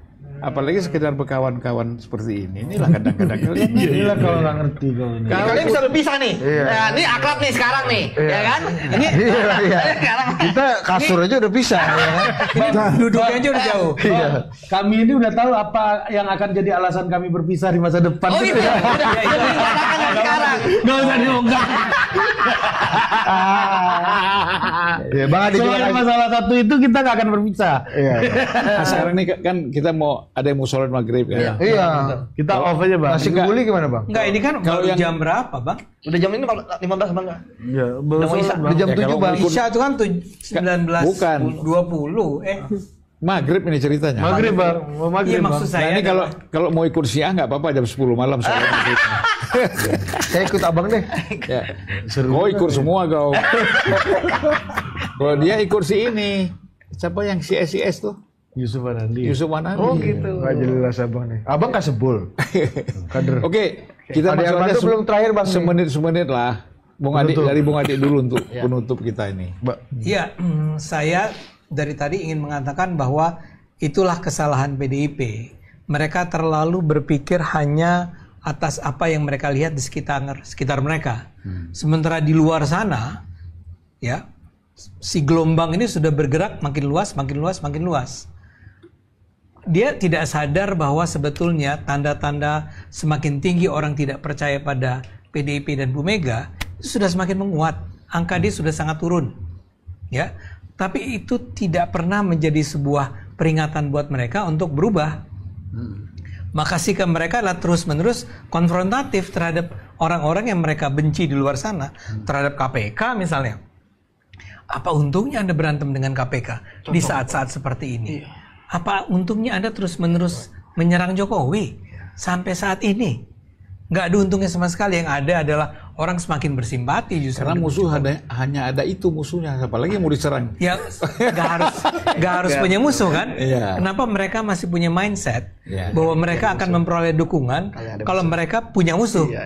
Nggak ada musuhnya. Orang sekarang sudah bersimpati dengan Pak Prabowo, bersimpati dengan Pak Jokowi, bersimpati dengan the new KPK, bersimpati sekarang bahkan dengan Kejaksaan Agung kan? Jadi apa gunanya mereka itu? Perang melawan mereka, melawan saya aja dia kalah kok. Kan gitu. Polisi. Apa? Oh bersimpati dong sama polisi, ngapain? Parcok. Siap? Iya betul. Buat nggak ada untungnya. Orang tuh melihat itu semua dengan ya elah gitu ya. Padahal dia cuma jago silat Padang. Apa itu? Gimana tuh Mas silat Padang? Ya dia kan jago silat Padang, tapi semua yang jago gulat, judo diajak berkelahi, ya pasti kalah. Yang punya satu. Silat Padang sama silat Aceh lebih bagus mana, Pak? Kalau silat Padang itu kan buka sendal dulu. Oh, silat Aceh berkelahi. Silat Aceh? Iko Nggak apa? katie. Dia. Iko pante. Ya kan? Silat Aceh, kalau silat Aceh Pak? Gak ada silat Aceh. Nah sekarang saya mau bilang begini. Nah menurut saya Bu Mega itu harus sadar, harus ada yang mengingatkan Bu Mega bahwa semua udah berubah Bu. Kita tidak lagi kuat seperti dulu. Maka sekarang jangan lagi suarakan, ya bayangkan dia yang terakhir dia bilang tentang saya akan datang ke KPK itu, ketemu sama KPK untuk mempertanyakan kenapa Hasto ditahan. Kenapa Anda ngomong begitu, gitu ya? Ya walaupun ini udah cukup lama ya. Tapi poin-poin semacam itu dan saya rasa orang seperti siapa? Deddy Sitorus, orang seperti Adian itu juga harus direm, berhenti. Malah jubir kok. Harus direm. Enggak, jubir kan sekarang tinggal 2 orang itu tuh. Basara. Seharusnya ya, Basara dan Roni. Ya. Bambang Pacul bukan jubir. Enggak. Cuman dua orang yang sebetulnya siapapun yang menunjuk itu pasti punya kesadaran kita pilih jubir yang tenang ya. Ternyata yang ini ngomong terus, yang lain ini. Roni masih ngomong terus tuh. Roni ya, Roni tapi jubir. Roni kan karena dia lawyernya. Dan ngomong atas nama PDI. Kalau jubir Bambang Pacul menurut Bang Ade gimana? Bagus. Kalau Bang Pacul itu bukan jubir, kau fitnah. Maha jubir. Dia kan lucu. Orang kayak Bambang Pacul. Korea ini. Nggak jelas dia ngomong apa, cuman lucu aja. Nah, jadi sekarang menurut saya tuh stop. Ya, stop untuk memfitnah. Stop menyebarkan kebencian, kebohongan. Anda tuh lagi di tim yang kalah. Tim yang kalah, Anda butuh simpati sama orang. Agar orang bersimpati, kesian ya sama PDIP itu. Tapi kalau cara Anda seperti itu, nggak ada yang kesian sedikit pun. Ini bukan karena tadi kan Anda bilang, kalau saya ngomong ya udah jelas, karena saya anti. Nggak, sekarang itu yang bilang, ketemu saya langsung bilang, wah Bang Ade menang nih lawan PDIP. Itu makin banyak. Ya. Dan itu saya rasa dengan semangat, mereka juga udah jadi benci jadinya sama PDIP. Kirain semangat Ada sebenarnya rasa kasihan itu ada. Kasihan sama PDIP kok nggak tobat-tobat ya. Iya, gitu. Kasihan sama Hasto. Kan itu Bang. Apa ini?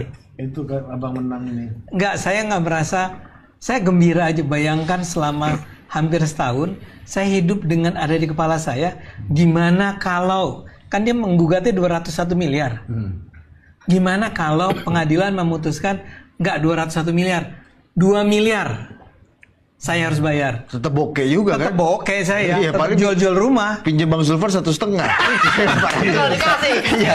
Bang Zulfan masih kasih. Oh ngasih? Ah, ya udah. Bahkan kalimat akhirnya kau belum putus 1,5 aja, Pak. Aku lebihkan kau. Aku tambahi. Ya. Kok cuma 1,5? Aku Ya tambahin udah, kau. 2,5. 2,5. Aku tambahi. Untuk tabungan. Iya, iya, iya. Tolong Bang, nanti saya sholatnya gaya Syiah deh. Ini kita kalau sama Budi dan Ari ini, kita anggap aja ucapannya doa semua. Bang, ini dulu deh. Gini, Nur. saya nyambung Bang Ade dulu. Ya. Terlepas dari apapun juga, PDIP berperan penting dalam hal menolak perpanjangan Pak Jokowi Sebagai sebagai 3 periode. presiden dan juga 3 periode. Kalau PDIP ketika itu setuju Bang, ini presidennya itu masih Jokowi kita. Alhamdulillah. Oh enggak ya? Nah, kalau Kalau ini saya bisa sebentar. potong bentar. Ah. Ini Hasto berbohong lagi. Nggak ada itu, saya yakin, aku yakin 1000% Jokowi minta 3 periode itu nggak ada. Tapi maksud saya gini Bang, kalau kita ini pernah Kadang-kadang buka celah lagi deh. kalau kita ini pernah di lapangan ya kan, mungkin Abang juga hatinya sih mengamini juga. Kalau Pak Jokowi itu sebenarnya punya sedikit ambisi untuk memperpanjang dan 3 periode itu. Enggak, ini gini. Ini Enggak. tawarannya si Bambang Susatyo sebagai ketua MPR. Oh. Ada peluang 3 periode. Habis itu Bambang keluar dari ruang presiden istana ngomong lah. Ya kan? Ada peluang 3 periode. Besoknya Jokowi pidato. Ya, ada yang menjilat saya, menampar saya. Ya kan? Iya. Karena apa, Bambang waktu itu kepingin mendapat dukungan dari Jokowi untuk menjadi ketua umum Golkar. Itu sebenarnya ceritanya. Kronologis. Iya. Nah, sekarang balik lagi ke closing. Ya. Dibuka lagi. Jangan menyinggung Jokowi, ada yang marah. Bukan kan yang proporsional. Iya. Yang adil. Beliau senior adil dong, ya kan? Nah, sebagai closing kita balik lagi ke judul nih, ya. Judulnya itu seperti yang saya sebut di awal, Bang. Ya. Jadi ujiannya untuk Prabowo atau tantangannya Prabowo itu 2, kepastian hukum.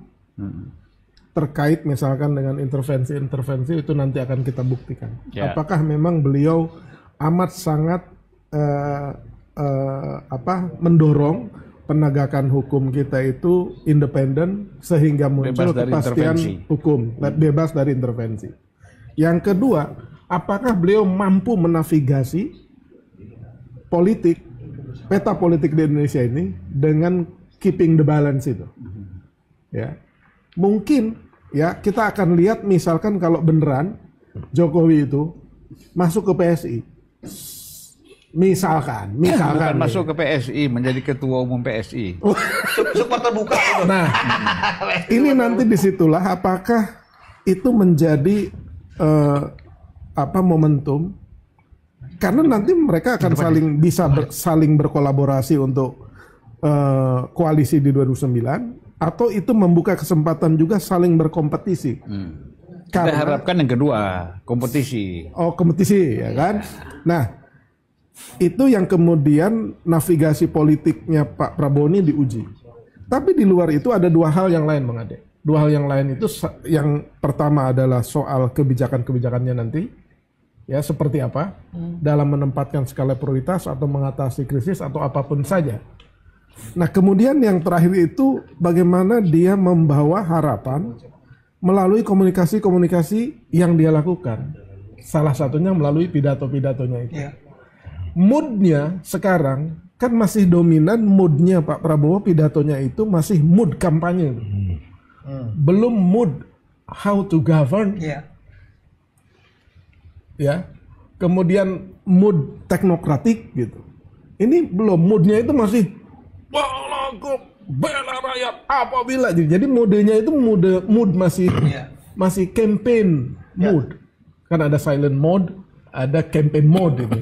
Nah, ini harus dirubah menjadi technocratic mode supaya, karena ke depan ini kan agak mulai PHK udah makin banyak, ya kan, kemudian capital outflow-nya juga lumayan, APBN udah mulai tekor, Bang. Nah, kita doakan Pak Prabowo bisa mengatasi itu semua. Karena kalau enggak, kita khawatir rakyatnya enggak tahan. Gitu. Misalkan PHK, contoh yang paling rendah dalam hal komunikasi politik paling buruk itu ya mengatasi soal kritik misalkan. Ya kan, Pak Prabowo arahannya sebenarnya bagaimana mencari jalan keluar untuk penyelamatan karyawannya, bukan kritiknya. Kalau kritiknya untuk investasi lagi atau modal kerja perlu di bail out, itu nggak punya alas hukumnya, Bang. Tapi kan bagaimana yang 10.000 atau 20.000 atau mungkin bersama keluarganya itu bisa mendapatkan jalan keluar. Mestinya kan statementnya itu, tapi kan statement wamennya udah slice kanan kiri, Bang. Wamen ini kan apa istilahnya, demam panggung. Ini kan live ya deh, kalau dia nonton bagus. Jadi niat baik dan etikat baik Pak Prabowo itu terdegradasi oleh Wamen.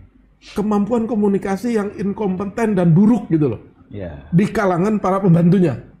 Dan itu sudah mulai satu-satu keluar. Nanti pembantunya kan menteri, wakil pembantunya. Wakil pembantunya. Ya. Pembantunya pembantu ya. Jadi kita harapkan ya Pak Prabowo bisa menavigasi politik ini dengan baik. Oke. Sekarang kita masuk ke Abang. Ya, jadi kalau saya melihat karena masa kerjanya ini kan masih Panjang. baru 150 hari dan kedepannya masih panjang. Ya. Dan dia juga nggak mau, sebenarnya banyak yang menawarkan pinjaman-pinjaman dari luar. Tapi Pak Prabowo nggak mau. Artinya peninggalan-peninggalan yang kemarin itu mulai dibenahin satu-satu. Makanya kalau dibilang dia akan melakukan intervensi hukum atau intervensi politik, itu enggak sama sekali. Karena justru yang orang-orang kelompok-kelompok yang ada di Kim itu justru meminta petunjuk kepada Prabowo. Karena Prabowo nggak kerja sendiri. Setiap pulang dari istana dia kumpul dengan yang ring 1. Ya. Dan seperti apa masukannya hari ini, besok bagaimana, lusa bagaimana. Itu selalu dikoordinasikan. Jadi kalaupun dia masih meledak-ledak, saya pikir itu memang untuk meyakinkan kepada rakyat, lu sabar. Saya akan berjalan sesuai dengan apa yang saya janjikan. Ya. Nah itulah artinya, kalaupun kemarin di Pertamina kita kebobolan segala macam dan pengaruhnya juga mengarah ke resesi ekonomi, saya pikir itu akan teratasi. Ya, jadi yang jelas dia masih menolak pinjaman-pinjaman dari luar supaya tidak menjadi tambahan beban negara. Saya pikir itu intinya. Ya, terima kasih Bang. Yudi, Mas Yudi. Tadi kan Abang bilang ini Pak Prabowo ini kalau pulang, itu kan selalu sampai rumah pun berdiskusi dengan ring 1. Ya. Setelah dengan ring 1 kan satu ring kan habis itu kan. Udah, kau bagaimana ini ceritanya? Ya intinya saya lihat ya, kalau tadi dikatakan bahwa saat ini kok kayak seperti Pak Prabowo sedang kampanye, menurut saya justru itu bagus gitu ya. Untuk menunjukkan kepada penegak hukum, ini loh yang mau diinginkan oleh presiden gitu kan. Walaupun memang presiden tidak mengintervensi, tapi kan penegak hukum itu bisa melihat kemana arah pemerintahan. Ya, ketika Pak Prabowo mengatakan mengejar sampai Antartika, kemudian sampai penjara terpencil, kemudian ingin pemberantasan korupsi yang keras dan tegas, itu kan harus kan nggak harus kamu begini enggak, tapi kan itu harusnya dibaca Bang, ya oleh penegak hukum. Makanya kenapa kan agak kutip ya, walaupun nggak ada namanya perlombaan ya, wah jaksa nangkep nanti KPK nangkep nanti polisi nangkep, nggak ada gitu ya. Tapi kita berharapkan bahwa sebenarnya kalau kita bicara tentang pemberantasan korupsi, saya dari pidato pertamanya Pak Prabowo waktu pelantikan itu sebenarnya paham gimana sih memberantas korupsi, ya pencegahan dan penindakan, ya kan. Nah, kemudian pemberantasan korupsi yang keras dan tegas. Nah, saya pikir sekarang bagaimana kejaksaan, kepolisian dan KPK mampu mengejawantahkan ya dari pidato-pidato beliau gitu. Dan yang paling penting sebenarnya kan masyarakat juga melihat ya bagaimana sekarang ada Liga Korupsi Indonesia. Ya, walaupun sepahit apapun, wah di situ sampai ada sampai nggak pernah ngomongin 1.000 triliun ya, ternyata ada istilahnya kuadriliun gitu bang, ya kan? Kita nggak pernah ngomong 1.000 triliun loh. Kamu 100 juta aja nggak ada kan? Yang agak fasih itu Bang Julpan. Udah biasa. Faktanya mendekati. Mendekati ya, ini tadi kuadriliun. Nah, itu kan artinya apa? Intinya kasus korupsinya itu diungkap. Nanti kan nggak mungkin ada Liga Korupsi Indonesia kalau nggak diungkap korupsinya, ya kan, dari mana, ya kan? Nah, itulah kita berharap. Ya biasanya bang ada namanya fenomena gunung es. Apa yang nampak lebih sedikit, apa yang terungkap kasus korupsi lebih sedikit dibandingkan yang belum terungkap. Kita harapkan ke depan agak ada lagi kasus korupsi yang bisa menembus klasmen nomor 1 mengkudeta korupsi yang lain, supaya Indonesia bersih dari korupsi. Amin. Mantap. Amin. Ari ada pendapat, Ari? Banyak pasti dia. Ya. Budi aja dulu bang, Budi.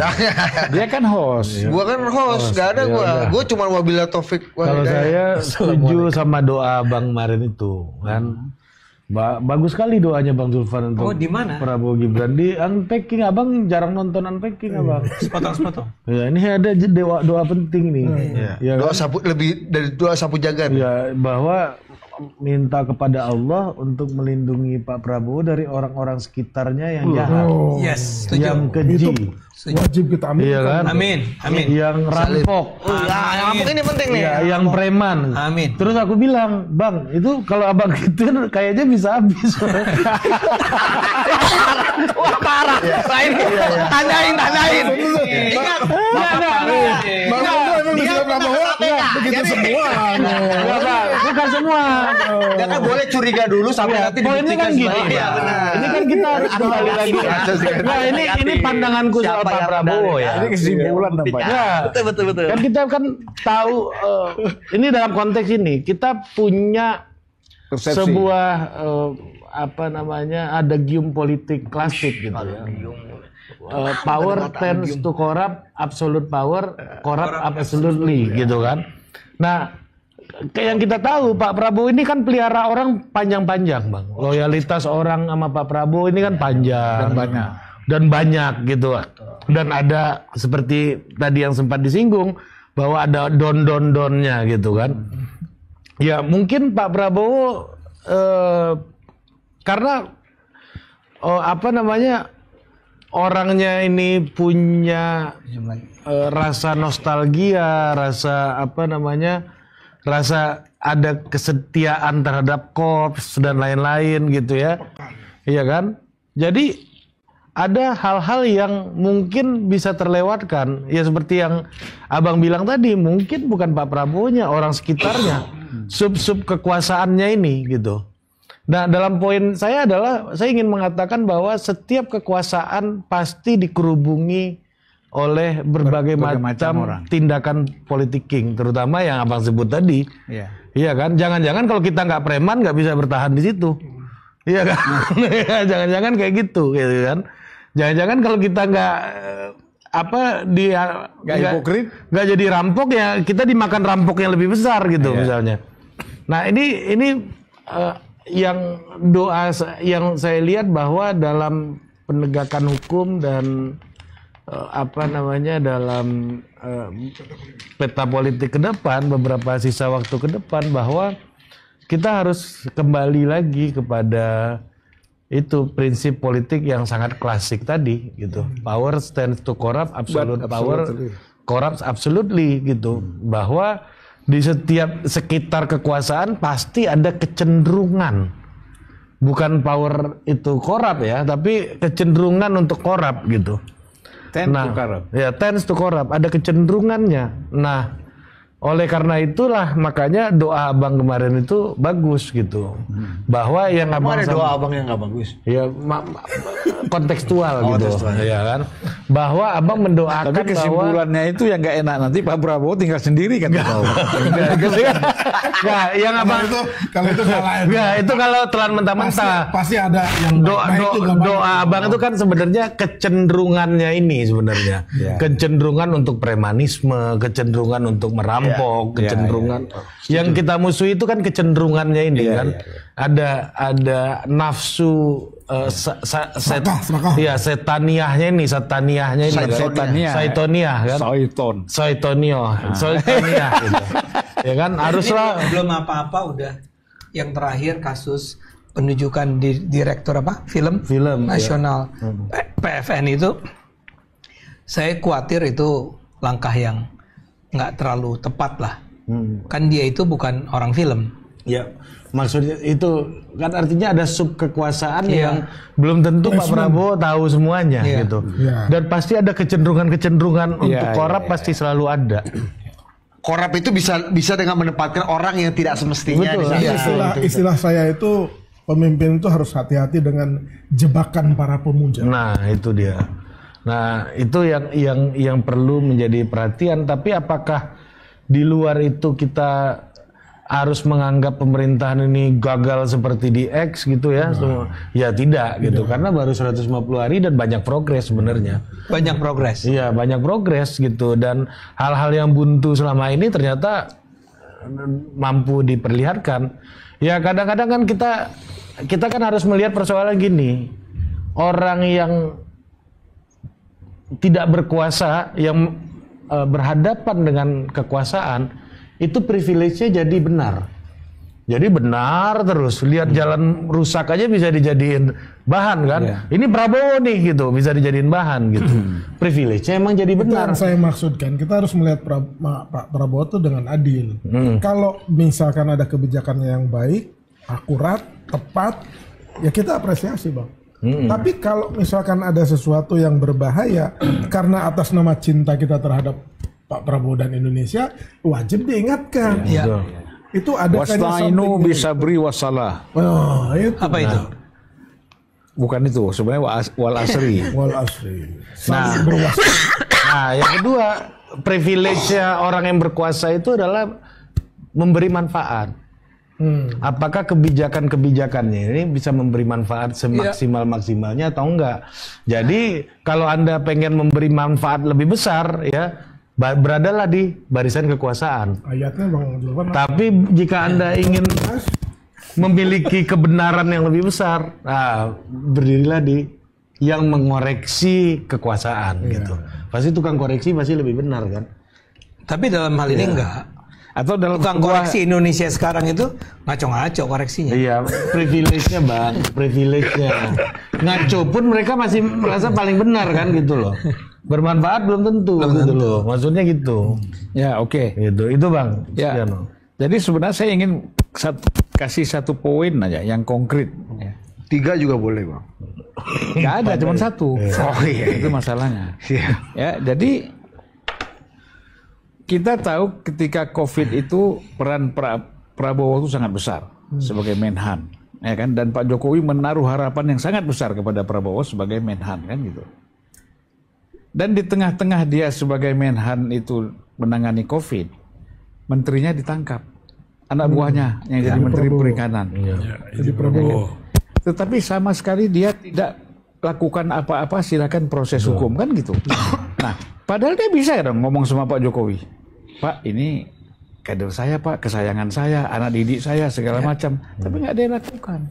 Nah itu maksud saya bahwa ada kesempatan itu pun dia tidak lakukan. Jadi membuktikan bahwa dia, apalagi sekarang, dia nggak bakal dia melakukan intervensi. Amin. Ini orang yang paling dia sayang, orang yang paling loyal sama dia, ibaratnya gitu Bang ya. Penutup yang layak untuk di ya sekarang proteksi. penutup kau. Yang pertama, kita harus apresiasi Bang Ade atas apapun.